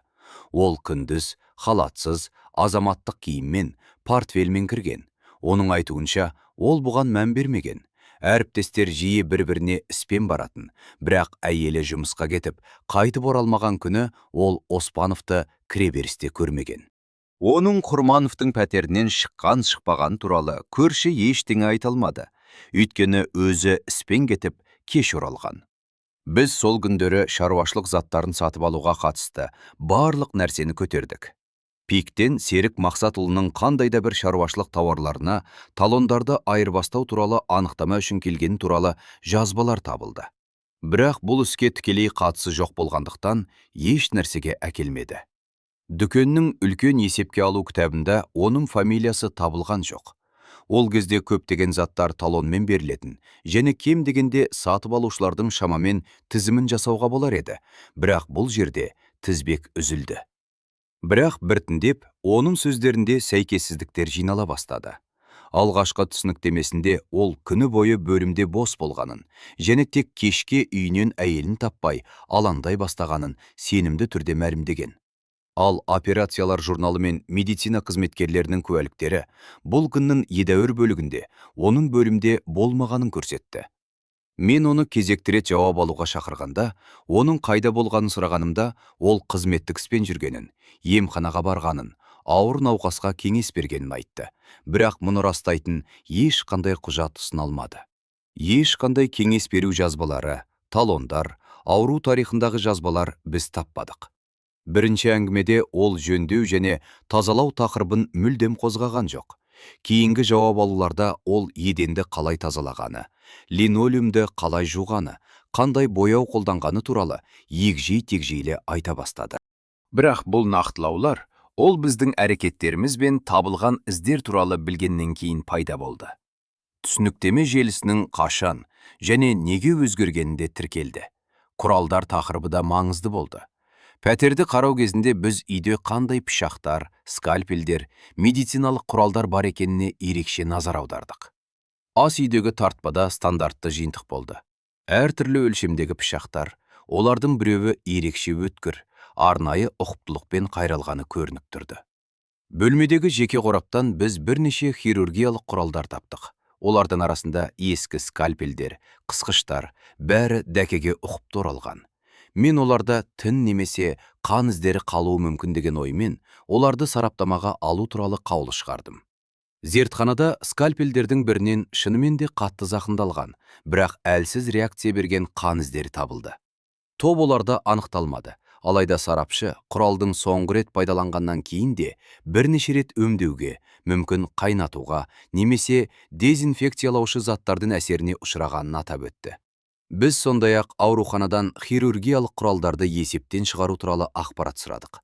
Операция бөлмесінің аға медбикесі журналды көтеріп, қысқа іздеуден кейін әйелі мен Оспанов жоғалғанға дейін бірнеше апта бұрын Құрмановтың өтініші бойынша тозуына байланысты кейбір ескі скальпельдер мен басқа да құралдар есептен шығарылған туралы жазбаны тапты. Бұл заттардың кейбіреулері оның үйінде толығымен заңды негізде болуы мүмкін, бірақ қалған фактілермен бірге бұл заңдылық енді соншалықты зиянсыз болып көрінбеді. Осылайша істер біртіндеп, бір жарқын айғақтың арқасында емес, әр қайсысы өз алдына кез келген нәрсені білдіруі мүмкін. Бірақ бірге олар өте нақты картинаны құрайтын ондаған кішкентай фактілердің арқасында жасалады. Біздің ісімізде картина осылай қалыптасып үлгерген еді. Жоғалған ерлі зайыптылар мен әріптес, пәтердегі және жүк салғыштағы қан, өзендегі дене бөлшектері, қан тобының жоғалғандармен сәйкес келуі, маманға тән ұқыпты бөлшектеу, жауаптардағы сәйкессіздіктер, арқан мен пакеттер сатып алу, жоғалған кілем, жуылған етік. Мұның бәрі әлі үкім емес еді. Бірақ жай ғана тексеру туралы емес, күдіктің елеулі негіздемесі туралы айтуға әбден жеткілікті болды. Бізді шешуші жауап алу күтіп тұрды. Оған қолда бос орындар мен алып қашпа сөздерсіз фактілердің толық жиынтығын ұстап көру керек болды. Мен шешуші жауап алуға мұқият дайындалдым.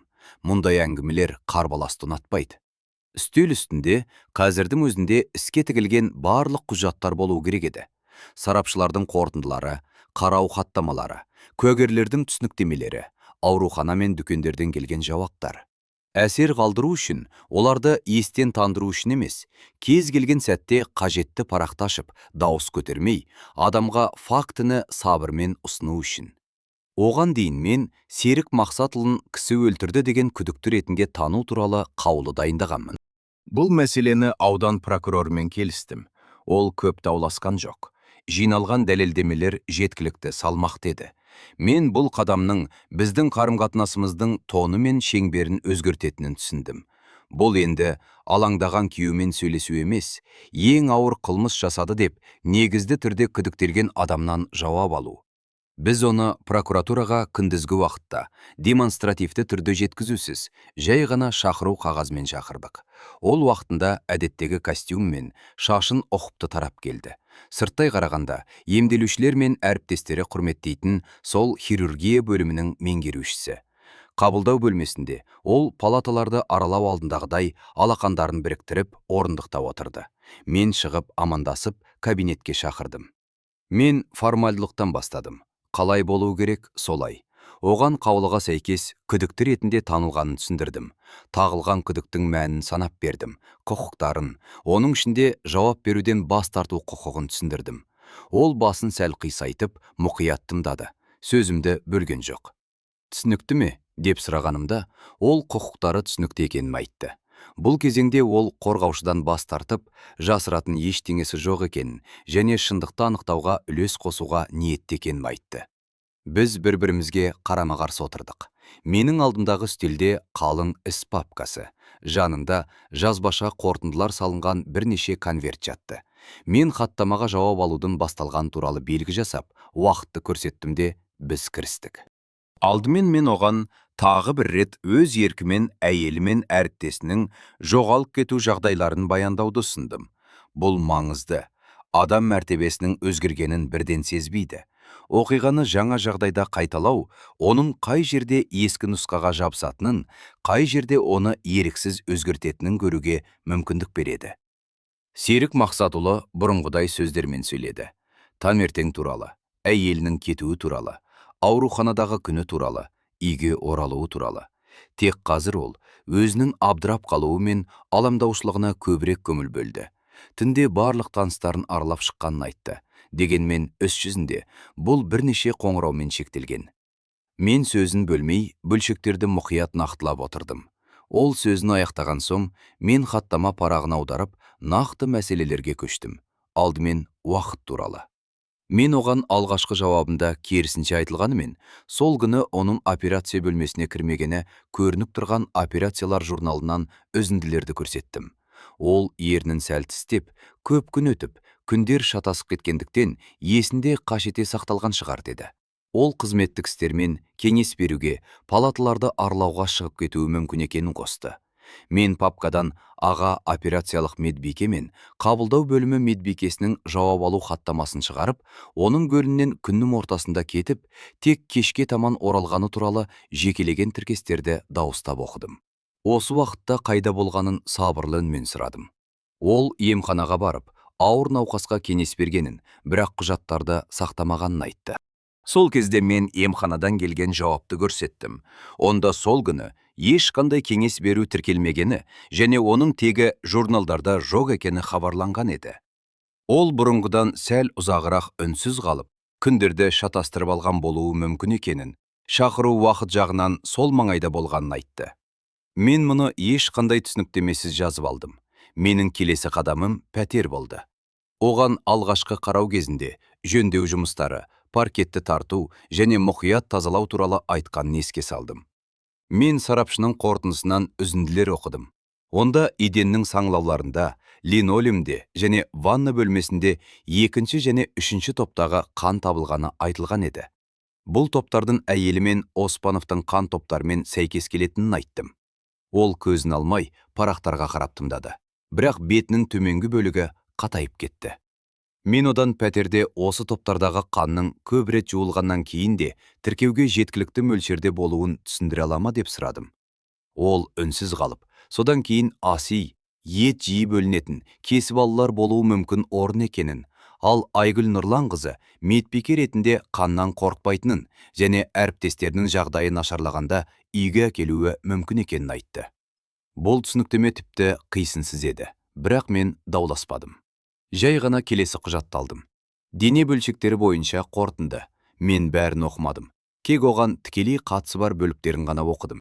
Табылған бөлшектер бір уақытта қайтыс болған ер адам мен әйелге тиесілі екенін, олардың қан топтары екінші және үшінші екенін, өлім өткір құралмен жасалған көптеген кесілген сұғылған жарақаттардан болғанын және анатомияны ескере отырып, буындар арқылы бөлшектеу сипаты қылмыскердің хирургиялық дағдылары бар екенін болжауға мүмкіндік беретінін айттым.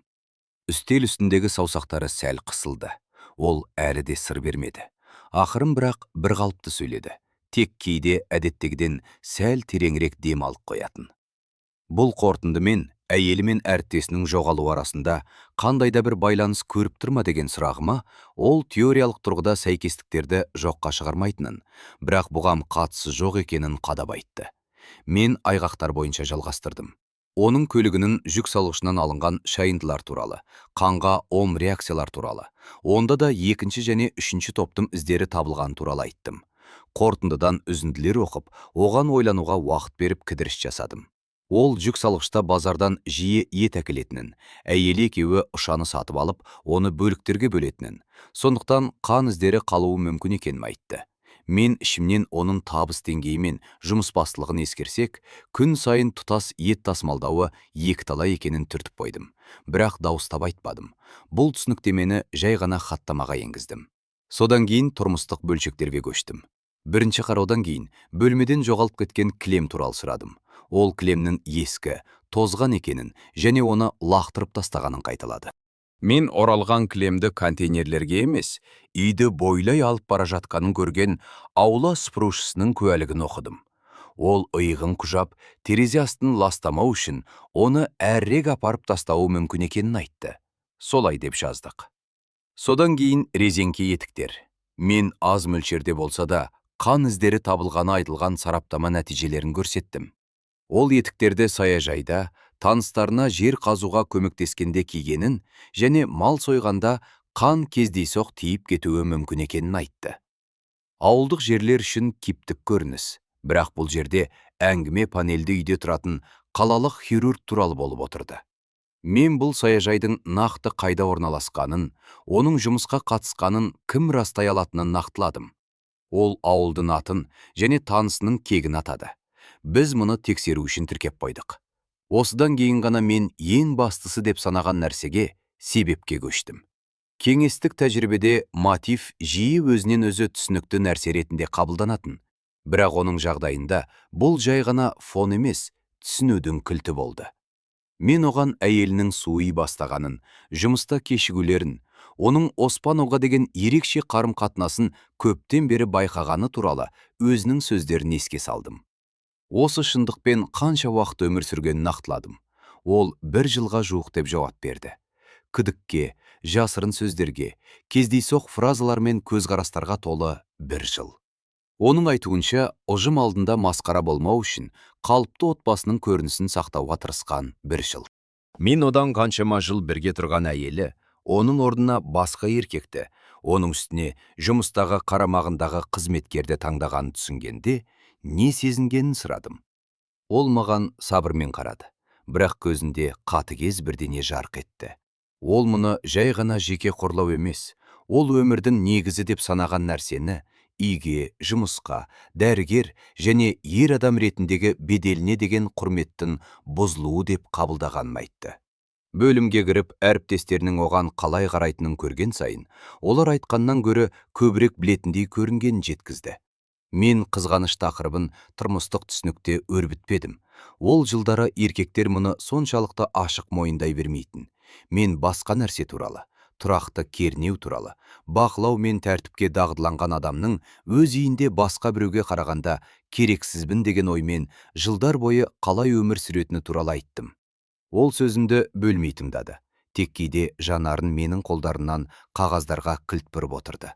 Сонда мен өте сабырмен айттым. Оның ортасындағы және оның буынындағы адамға бұл қорлықпен бетпе-бет келу қаншалықты ауыр болғанын түсінемін. Күйеуі отбасының тірегі, қателеспейтін отағасы деген тәрбие алданған адамның рөлімен мүлдем үйлеспейді. Көптеген кеңес адамдары үшін бұл кез келген материалдық шығыннан да қорқынышты болды. Және мұндай нәрселердің жиналатынын қостым. 1 жылдық кернеу, күдік және жасырын ұят ештеңеге әкелмеуі мүмкін емес еді. Мен кісі өлтіруді ақтап тұрған жоқпын әрине. Мен тек оған бұл жағдайды қарапайым тұрмыстық қылмыс ретінде емес, терең ішкі қақтығыс ретінде көріп тұрғанымды көрсеттім. Мұндай жағдайларда адам кейде алғаш рет болған оқиғаға шынайы қарауға өзіне рұқсат береді. Қылмыстық іс ретінде емес, өзінің жеке оқиғасы ретінде. Кабинетте қысқаша үнсіздік орнады. Қабырғаның арғы жағында, хатшының кабинетінде шкаф есіктерінің тарс еткені, дәлізбен біреудің өтіп бара жатқаны естілді. Біздің арамызда үстел үстінде ешқандай түсініктемені қажет етпейтін құжаттар жатты. Мен жиналған дәлелдемелер жеткілікті түрде жүйелі құрылғанын ақырын айттым. Пәтердегі, көліктегі, етіктегі қан, топтардың сәйкес келуі, хирургқа тән бөлшектеу, онымен тығыз байланысты адамдардың жоғалуы, бұл кездейсоқтықтар жиынтығы емес екенін жеткіздім. Осыдан кейін ешқандай қысымсыз, қорқытусыз, жай ғана тікесінен сұрадым. Айгүл Нұрлан қызы мен Оспанов жоғалған күні шын мәнінде не болғанын түсіндіруге дайын ба? Мен үшін емес, прокурор үшін емес, ең алдымен істе тек қағаз ғана емес, адами шындық қалу үшін. Ол бірден жауап бермеді. Алдымен терезеге, әйнекте шағылысқан күзгі аспанның жолағына қарады. Содан кейін өз алақандарына қарады. Сосын су ішіп алу үшін қысқа үзіліс сұрады. Мен айдауылға белгі бердім. Ресми түрде қамауға алу әлі болмаса да, қызметкер қатысып отырған. Және біз қысқа үзіліс жасадық. Ол кезде ол суды дерлік ішкен жоқ. Жай ғана тамағын шайып, жылынғандай стақанды қолында ұстап тұрды. Біз үстелге оралғанда, ол бұрынғыға қарағанда сәл басқаша, бір түрлі ауырлау отырды. Ресми түрде қатысы бар екенін әлі жоққа шығарса да, оның дауысында жаңа интонация, сенімділік емес, шаршау пайда болды. Дәл осы жауап алудан кейін мен мойындаудың алыс еместігін түсіндім. Біз адамды қысқандықтан емес, фактілер өз өрісін жасағандықтан, және ол айтқан қорлық жылдары оған бұрынғы мұқият құрылған желіні жалғастыруға мүмкіндік бермегендіктен. Ол алақандарын үстелдің шетіне тіреп, маған қарама-қарсы отырды. Оның жанары алғашқы күндердегідей өткір, бағалаушы емес, сөнген, сәл түсі қашқан жанар еді. Мен тәжірибемнен мұның іштей бәрін шешіп қойған, бірақ дауыстап әлі айтпаған адамның келбеті екенін білетінмін. Мен қысым жасау үшін емес, оның басында да істегідей жүйелілік құрылуы үшін қолымызда не бар екенін тағы бір рет қысқаша баяндап бердім. Пәтердегі екі түрлі қан, жүк салғыштағы сол топтардың қаны, өзендегі әйелі мен әріптесінің топтық белгілеріне сәйкес келетін дене бөлшектері, скальпельмен жұмыс істеуге дағдыланған маманға тән бөлшектеу сипаты, оның алибиндегі сәйкессіздіктер, арқан мен қапшықтар сатып алу, жоғалған кілем, қан іздері бар етіктер. Мен алдымдағы қағаздарды парақтай отырып, дауыс көтермей бір қалыпты сөйледім. Сөзінді аяқтаған соң, мен оған: Серік Мақсатұлы, сіз өмір бойы фактілермен, диагноздармен, талдаулармен жұмыс істеп келесіз. Симптомдар тым көбейіп, бәрі бір бағытты көрсеткенде не болатынын білесіз. Біз картина толық емес сияқты кейіп таныталамыз, бірақ одан ауру жоғалып кетпейді дедім. Ол үндемеді. Сосын ақырын ғана: медицинада тым болмаса кейде ғажайып болады, ал мұнда олай емес екенін түсініп отырмын деді. Мен оған кеңістік беріп үндемедім. Мұндай сәттерде артық сөз тек кедергі жасауы мүмкін. Ол өзі сөйлей бастады. Басында бейне бір алыстан бастағандай болды. Оның буынында еркегейді, отбасын ұстап тұруға, тірек болуға міндетті болғанын айтты. Оны жасынан, жеке өмір екінші кезекте, бастысы жұмыс, парыз, тәртіпте үйреткен. Операция бөлмесінде ол әрқашан жағдайдың қожайыны болғанын, адам өмірі тәуелді шешімдер қабылдауға дағдыланғанын айтты. Ал үйге келгенде, ол жерде ешкімге дәл солай керек еместігіңді түсіну өте ауыр екенін жеткізді. Содан кейін ол бір жыл туралы, оның сөзінше, бәрі шегіне жеткен сол бір жыл туралы айта бастады. Ұсақ түйектерден басталған, әйелі кезекшіліктен кеш орала бастаған, шұғыл операцияларға, қандай да бір құрылған консилиумдарға жиі сілтеме жасайтын болған. Бастапқыда ол шын жүректен сенген. Кейін кезекшілік кестесі оның әңгімелерімен үнемі сәйкес келе бермейтінін байқай бастаған. Біреуден сөз ара сұрай салса, ол түні басқа адам кезекшілік еткені анықталған. Ол құрғақ, көз жасынсыз сөйледі, бірақ интонациясында сол жиналған шаршау сезіліп тұрды. Оспановға нақты күдіктене бастағаны, дәлізде оның әйелінің халатының жағасын жөндеп жатқанын көрген кез екенін айтты. Әрекеттің өзінде тұрған ештеңе жоқ, бірақ онда, оның сөзімен айтқанда, тым өзімсінушілік болған. Сосын ол келгенде үзіліп қалатын көзқарастарды, үнсіздіктерді, жартылай айтылған сөздерді байқай бастаған. Басында ол ештеңе байқамағандай сынай танытуға тырысқан. Сосын бір күні үйде абайлап сөз қозғаған. Алмас Бақытжанұлымен тым көп уақыт өткізіп жүргендей көрінбей ме деп сұраған. Әйелі суығынмен дәрігер адамға сақ күдікке бару ұят екенін айтқан. Ол ересек әйел екенін және әріптестермен қарым-қатынасын өзі шеше алатынын жеткізген. Оның айтуынша, осы әңгімеден кейін үйдегі жағдай одан сайын суый түскен. Ай санаған сайын аурухана дәліздерінде оның үстінен: «Міне, меңгеруші, жақсы маман, ал әйелі басқамен жүр. Мұны бәрі білет» деген тыныш, бірақ тұрақты пікір ілініп тұрғандай сезінгенін айтты. Әрине, ешкім оның бетіне бұлай айтпаған, бірақ ол көзқарастарды, жартылай үнсіздіктерді, бөтен сөздердегі тұспалдарды сезген. Ар намыс пен бедел туралы өзіндік түсінігі бар адам үшін бұл кез келген материалдық шығыннан да төзгісіз болып шықты. «Бұл қызғаныш емес», деді ол ақырын ғана. «Кем дегенде тек қана қызғаныш емес. Бұл мені келеке етіп жатқанын, өз үйімде артық екенімді сезіну еді». Ал дәрігер, оның үстіне меңгеруші, өзін әңгіме нысанына айналдырғанға шыдамайды. Ол әйелінен кетіп қалу туралы ойлар болғанын, бірақ бұл оған масқара болып көрінгенін мойындады. Оның ортасында ажырасу жеңіліспен тең еді. Оның үстіне кетіп қалу арқылы ол Оспановтың алдында жеңілісін мойындағандай болатын сияқты көрінді. Ал ол жеңілісін мойындай алмайтын. Осылайша кейін сол күні қабат-қабатымен жиналған сол кернеу жинала берді. Нақты сол күнді сипаттауға көшкенде, оның дауысы одан сайын құрғақ, дерлік хаттамалық бола түсті. Ол таңертең бәрі бұрын сипаттағандай болғанын айтты. Жиналу, әңгімелер. Сырттай қарағанда қалыпты, тек қазір бір бөлшекті қосты. Алдыңғы күні ол кездейсоқ әйелінің телефонмен сөйлесіп жатып, дерлік сыбырлап: «Онда ертең ол кеткен кезде ертеңірек кел, түске дейін үлгереміз» дегенін естіп қалған. Фамилия аталған жоқ, бірақ ол кім туралы айтылып тұрғанына күмәнданбады. Сол түні ол өз сөзінше дерлік ұйықтамаған. Таңертең әдеттегідей уақытында кетіп бара жатқандай сыңай танытқан. Ауруханаға барып бөлімдегілердің бәрі оны көру үшін сол жерде көрінген. Қысқаша жиналыс өткізіп нұсқаулар берген. Содан кейін қызметтік істерді сылтауратып кетіп қалған. Көлікпен назар аудартпау үшін үйге жаяу жеткен.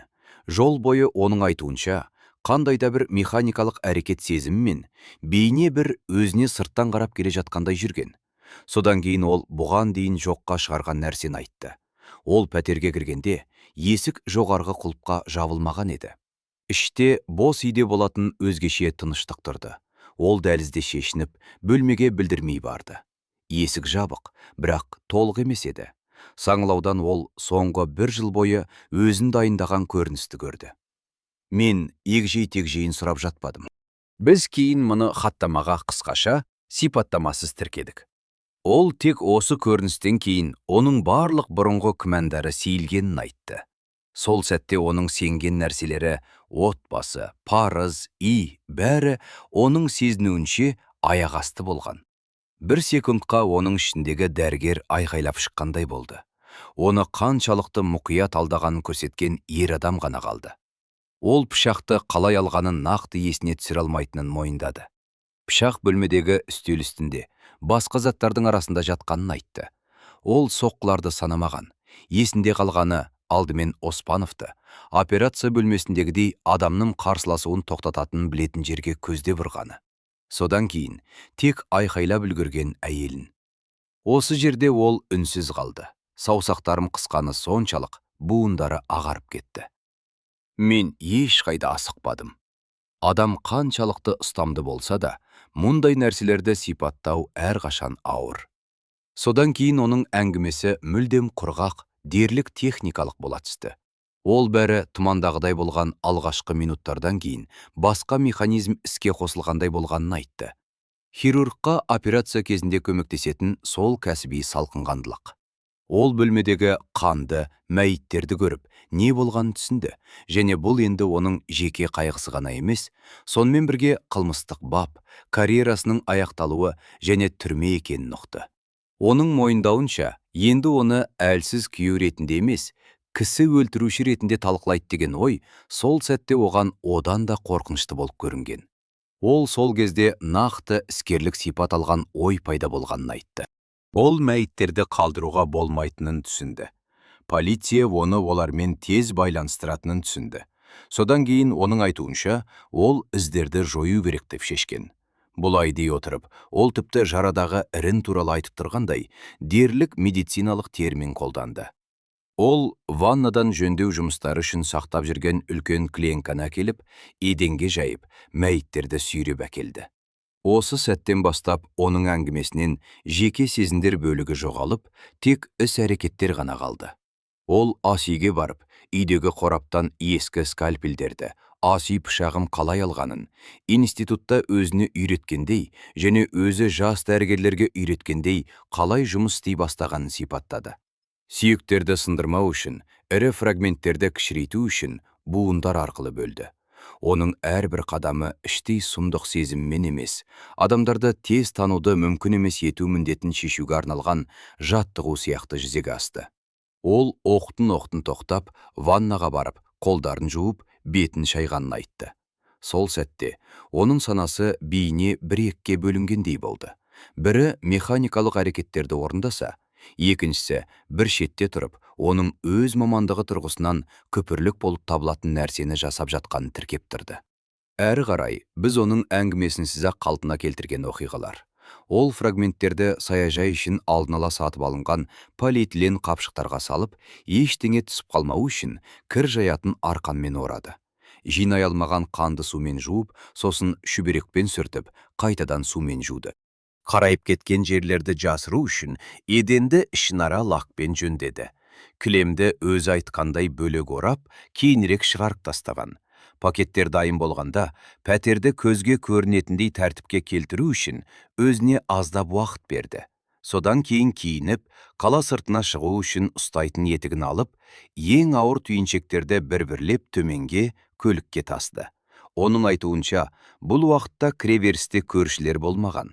Ауылда да оған ешкім аса назар аудармаған. Көлікке қап көтеріп бара жатқан адам қалыпты көрініс. Ол бәрін жүк салғышқа тиеп, кейінірек балықшылар айтқан өзенге апаратын сол жолмен жүрді. Куәгерлердің есінде қалғандай, жол жиегіне шығып фараларды өшірді. Әрі қарай бәрі қарапайым болды. Суға дейін апару, тастау. Қаптар ауыр еді. Ол кезде физикалық тұрғыдан әбден қалжырағандықтан дерлік автоматты түрде әрекет етті. Ол сол сәтте оның бір ғана ой болғанын айтты. Тек бірден тауып алмас екен деген. Толық жасыру мағынасында емес, кейінге қалдыру мағынасында, бейне бір табылмай өткен әрбір артық күн оған қандайда бір жаңа мінез құлық желісін құруға мүмкіндік беретіндей көрінді. Үйге оралған соң ол тазалауды жалғастырды. Жуды, сүртті, еденді бояды. Ваннада етіктерін мұқият жуды. Бір сәтте оның сөзінше толық бостық сезімі келген. Жеңілдеу емес, өкіну емес, дәл осы бостық сезімі. Ауыр операциядан кейін пациент бәрібір қайтыс болып, сен бос операция бөлмесінде қалған кездегідей.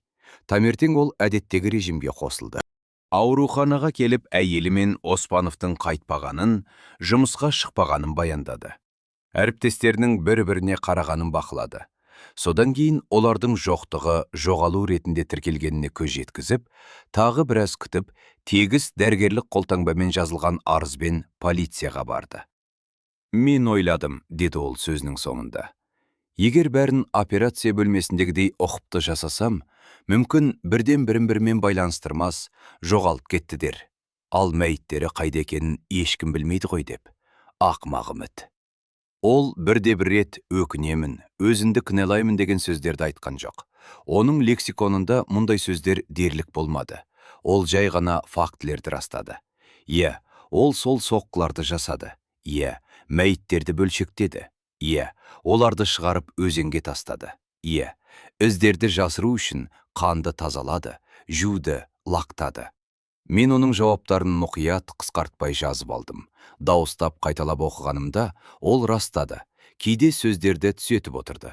Ақыры соңғы параққа қолын қойған соң, ол орындықтың арқалығына сүйеніп, кенеттен ақырын ғана: қаншама жыл мен адамдардың өмірін сақтап қалу үшін оларды кестім.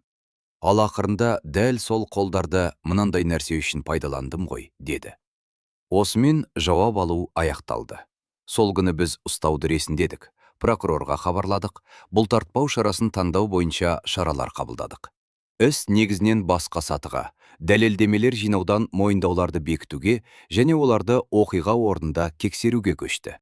Бірақ оның құрғақ, истерикасыз, кәсіби тіл мен терең жеке қорлықтың оғаш үйлесімі бар монологы кез келген сараптамадан гөрі есте қаттырақ сақталып қалды. Әр қарай бәрі үйреншікті, қалыпты жолмен жүрді. Мойындау жауаптары қаншалықты егжей-тегжейлі болса да, олардың өзі істі жауып, сотқа өткізуге болады дегенді білдірмейтін. Әрбір сөзді тексеріп, қолда бар мәліметтермен және әлі алынуы тиіс мәліметтермен салыстыру қажет болды. Біз жауаптарды оқиға орнында тексеруді жүргіздік. Бұл мұндай істер үшін қалыпты рәсім, бірақ бұл жағдайда оның ерекше маңызы болды. Пәтерде қайтадан куәгерлер, криминалист, жедел уәкілдер жиналды. Үй костюмінде емес, тергеу кабинетіндегідей, және мына дәлізде айдауылдың бақылауында болған Серік Мақсатұлы бұрынғысынша ұқыпты көрінді, тек иығы сәл түсіп кеткендей болды. Ол қадам-қадаммен пәтерге қалай кіргенін, бөлмеге қалай жақындағанын, есікті қалай ашқанын көрсетті. Іште әрине ешкім болған жоқ, тек бос диван мен сырылған еден ғана тұрды.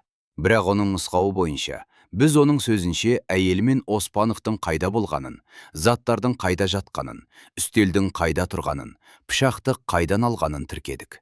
Мұның бәрі хаттамаға енгізілді. Криминалист сызбада белгіледі.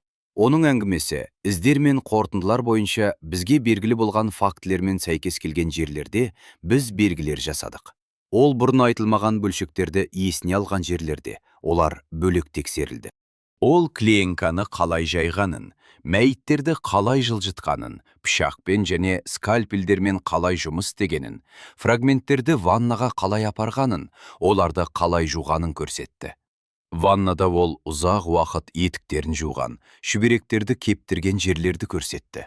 Біз бұл учаскелерді қосымша қарап шығып, шайындылар алдық. Дегенмен, өткен апталар мен барлық алдыңғы тазалаулардан кейін қандай да бір жаңа нәрсе күту қиын екенін түсіндік. Уақыт шеңберінде оқиға орнында тексердік. Ол есінде қалғаны бойынша әрбір кезеңнің қанша уақыт алғанын көрсетті. Жалпы алғанда бұл біз сараптамалар мен куәгерлердің жауаптары негізінде шығарған интервалды. Оның ауруханадан кеткеннен қайтып оралғанына дейінгі уақытты берді. Есте сақтаудың дәл еместігі түсінікті, бірақ көрініс жалпы алғанда сәйкес келді. Содан кейін біз өзенге бардық. Онда ол көлікті тоқтатқан аумақты көрсетті. Бұл жер бізге таныс еді, бірақ оның өзі ол жерге қалай баратынын, көлікті шартты түрде қайда қоятынын, пакеттерді қалай таситынын көру маңызды болды. Ол қайда кіргенін, қаптарды суға дейін бір-бірлеп қалай апарғанын көрсетті. Біз куәгер ретінде тартқан балықшылар үнсіз тыңдап, кейде бір-біріне қарап қойды. Олар үшін бұл енді хаттама емес, сол түні шынымен де жай ғана фараның жарығын ғана емес, одан да үлкен нәрсені көргендігінің тірі растамасы болды. Мұның бәрі жеке томға жиналды. Оқиға орнында тексеру хаттамалары, сызбалар, қосымша фотосуреттер, нәтижесіз болса да жаңа шайындылар. Іс мазмұны жағынан да, салмағы жағынан да ауырлай түсті. Сот психиатриялық сараптамада міндетті болды. Мұндай істерде бұл заңды кезең. Қылмыс жасау сәтінде адамның қандай күйде болғанын анықтау қажет еді. Ол өз іс-әрекетіне есеп бере алды ма, оларды басқара алды ма, әлде іс-әрекетті саралауды өзгертетін аффект күйі болды ма? Серік Мақсатұлын облыстық мекемеде тексерді. Онда дәрігерлер онымен сөйлесіп, өз тесттерін жүргізді. Өмір тарихын, кәсіби жолын, жеке жағдайларын зерттеді, іс материалдарымен танысты. Сарапшылардың қорытындысы күтілгендей болды. Онда есі дұрыстығын жоққа шығаратын созылмалы психикалық ауру белгілері анықталмаған айтылды. Одан әрі, қылмыс жасау сәтінде оның ұзаққа созылған жанжалды жағдай мен сатқындық жағдайынан туындаған қатты жан күйзелісінде болғаны көрсетілді. Бірақ бұл адамның өз іс-әрекетінің сипатын қабылдау қабілетін толығымен жоғалтатын сол аффективті күй деңгейіне жетпеген.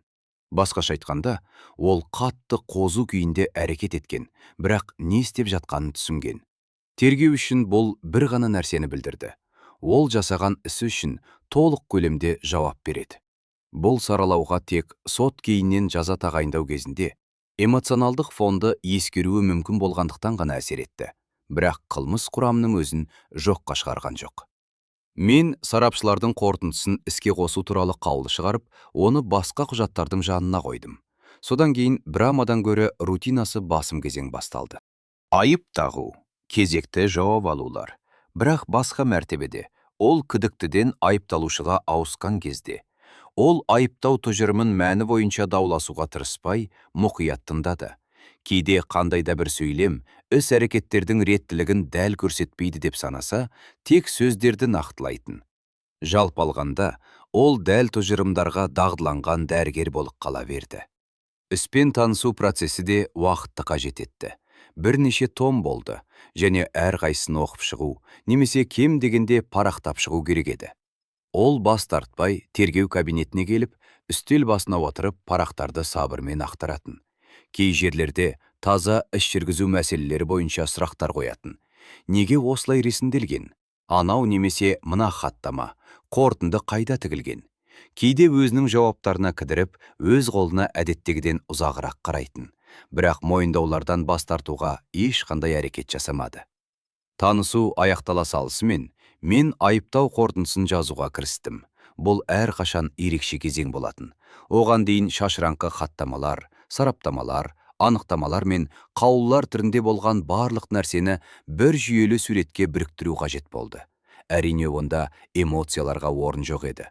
Құрғақ түрде тұжырымдалды.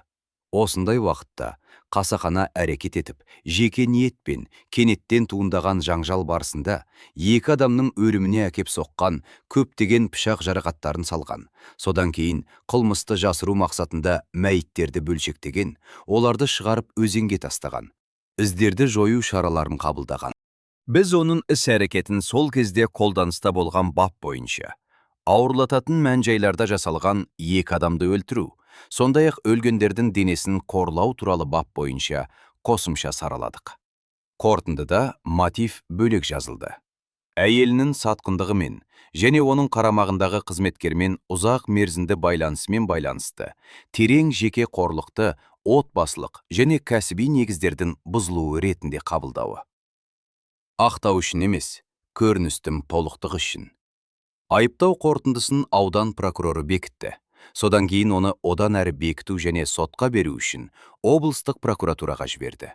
Бұл кезеңде іс жүзінде біздің қолымыздан кетті. Тергеуші өз жұмысын жасады. Дәлелдемелерді жинады, ресімдеді, жүйеледі. Әр қарай осы сұр парақтарда жазылғандармен қандай жауапкершілік шарасы сәйкестендірілетінін сот шешуі керек еді. Соттың өзі туралы мен көп ештеңе білмеймін. Тергеуші ол жерде басты тұлға емес. Тиісінше сөз сөйлеп, фактілер бөлігінде айыптауды қолдадым. Соттың сұрақтарына жауап бердім. Жекелеген эпизодтарды оқыдым. Залда Құрмановтың әріптестері, туыстарының бірі, бірнеше кездейсоқ тыңдаушылар отырды. Ол жылдары мұндай процестер ресми түрде жарияланбайтын, бірақ қала ішінде қауесеттер тарап кеткен. Серік Мақсатұлы сотта өзін мендегі жауап алудағыдай ұстады. Сабырлы, истерикасыз. Жоққа өз күнәсін жоққа шығармады. Жауаптарынан бас тартпады. Кейде тергеудегіден гөрі қысқарақ жауаптар берді, бірақ мәнін өзгертпеді. Өзінің не істегенін түсінетінін, және мұны тек сол сәтте сынып кеткенімен және шыдай алмағанымен түсіндіре алатынын айтты. Оның сөзінде кешірім іздеген сөздер дерлік айтылмады. Оларды ол жерде ешкім күткен де жоқ. Сотты фактілер, құқық және шара қызықтырды. Үкім қатаң, бірақ әбден күтілгендей болды. Сот оны кінәлі деп танып, қатаң режимдегі колонияда ұзақ мерзімге бас бостандығынан айыруға үкім шығарды. Дәлелдеу бөлігінде оның жан күйзелісіне қарамастан саналы, мақсатты, жүйелі түрде әрекет еткені, ал қылмысты жасырудың ерекше циникалық сипаты және мәйіттерді қорлауы жеңіл жаза қолдану мүмкіндігін жоққа шығаратыны бөлек көрсетілді. Адами логика бойынша бәрі түсініктеді. Қоғам мұндай іске басқаша қарай алмайтын. Үкім оқылып жатқанда ол ештеңе сұраған жоқ. Тек күтудің қандай да бір ауыртпалығын алып тастағандай бойын тіктеп алды. Содан кейін оны алып кетті. Тергеу үшін ресми тұрғыдан қарағанда, осымен бәрі аяқталды. Мені бұл іс ұзақ уақыт бойы жібермей қойды. Күн сайын сол туралы ойладым демеймін, Жоқ, ол жылдары жұмыс тығыз болды. Бір істің артынан екіншісі келіп жатты, және бір оқиғаға байланып қалып, онымен жеке жүк ретінде жүруге мүмкіндік болмады. Бірақ кейінірек, прокуратура дәлізінде жарық сөніп, шу басылғанда, мен паркеттегі қанды да, пакеттегі бөлшектерді де емес, оның арызданушы мәртебесіндегі мүмкін ол басқаға кетіп қалған шығар деген алғашқы сабырлы әңгімесін еріксіз есіме түсіретінмін. Және осы сыртқы сабырлықтың артында бір жыл, бәлкім одан да көп уақыт бойы іштей шіру жүріп жатқанын ойлайтынмын. Кеңес заманында көп нәрсе қазіргі кезде үнемі дәл солай түсініле бермейтін ұғымдармен байланысты еді. Адамдар не айтады? Ұжымда қалай қарайды? Дәрігер атағын масқара қылмау, отбасының абыройына дақ түсірмеу. Көпшілік үшін бұл бос сөз емес, заттардың нақты өлшемі болды. Ал ол үшін тіпті маңыздырақ. Бұл координаттар жүйесі құлаған кезде адам тірексіз қалып, өзінің жеке ауыртпалығын шектен шығу арқылы ғана өткізе алды. Мен оған ақтау іздеген жоқпын. Тергеуші айыпталушыларды түсінікті және түсініксіз деп бөлуге құқылы емес. Біз бар нәрсені тіркейміз. Сатқындық фактісі кісі өлтіруге, оның үстіне одан кейін болған сұмдыққа құқық бермейді. Бірақ бәрібір есте бөлшектеудің өзі емес. Тәжірибеде ондайда кездескен. Кәсіби ұқыптылық пен іштей қираған құндылықтар жүйесінің осы бір үйлесімі қалып қояды. Бір адамның бойында құтқаруға дағдыланған хирург те, өмірінің негізі деп санаған нәрсесінен айырылған кезде, бұған шыдай алмаған еркек те қатар өмір сүрді. Жылдар өте келе мен тұрмыстық жанжал деген сөздерге басқаша қарай бастадым. Ресми түрде бұл істі дәл солай атауға болар еді. Күйеуі, әйелі, көңілдесі, қызметтес. Кек әрбір осындай тұрмыстық қылмыстың артында сырттай үнемі көріне бермейтін өзінің ұзақ ішкі өмірі тұрады. Және егер оны байқамаса, тергеу адамның ішінде нақты қандай түйіннің үзілгенін түсінуге тырысудың орнына соққылар мен сараптамалардың бухгалтериясына айналады. Қазір қаншама жыл өткеннен кейін мен сол кезде заң бойынша және араждан бойынша не істеуім керек болса, соның бәрін жасағанымды нақты түсінемін. Мен бірде-бір хаттаманы қысқартпадым, бірде-бір сараптаманы асықтырмадым, бірде-бір айғақты ыңғайлы схемаға сай келмейді деп алып тастамадым. Іс толық, олқылықтарсыз шықты. Сот шешім қабылдады. Бәрі ресми түрде өз орнына түсті. Тек кейде сатқындық пен кек туралы айтылғанда, мен неге екенін білмеймін. Қатты сөздерді емес, линолеумы таза жуылған сол пәтерді, дәліздегі резеңке етіктерді және бір кездері кілем жатқан бос орынды есіме аламын. Және кек алу сирек жағдайда бір сәттік бұрқ ету болатынын түсінемін. Көбінесе бұл ерте ме, кеш пе, өз жолын табатын ұзақ, тұйық процесс. Ал содан кейін біз оның іздерін жинаймыз. Паркет саңлауларынан, жүк салғыштағы шайындылардан, бір қалыпты дауыспен айтылған мойындау жауаптарынан. Соттан кейін іс мұрағатқа берілді. Біз, тергеушілер үшін, бұл әрқашан қандайда бір таныс сәт. Сен күн сайын парақтап жүрген қалың папканы сөреден алып, бір күні оны шкафтар тығыз орналасқан, ауада шаңның, ескі бояудың және сәл-пәл дымқылдың иісі мүңкіп тұратын жертөлеге түсіресің. Томды сөреге қойып, нөмірі бар түптеуіне қарайсың. Есікті жабасын, сөйтіп формалды түрде оқиға аяқталады.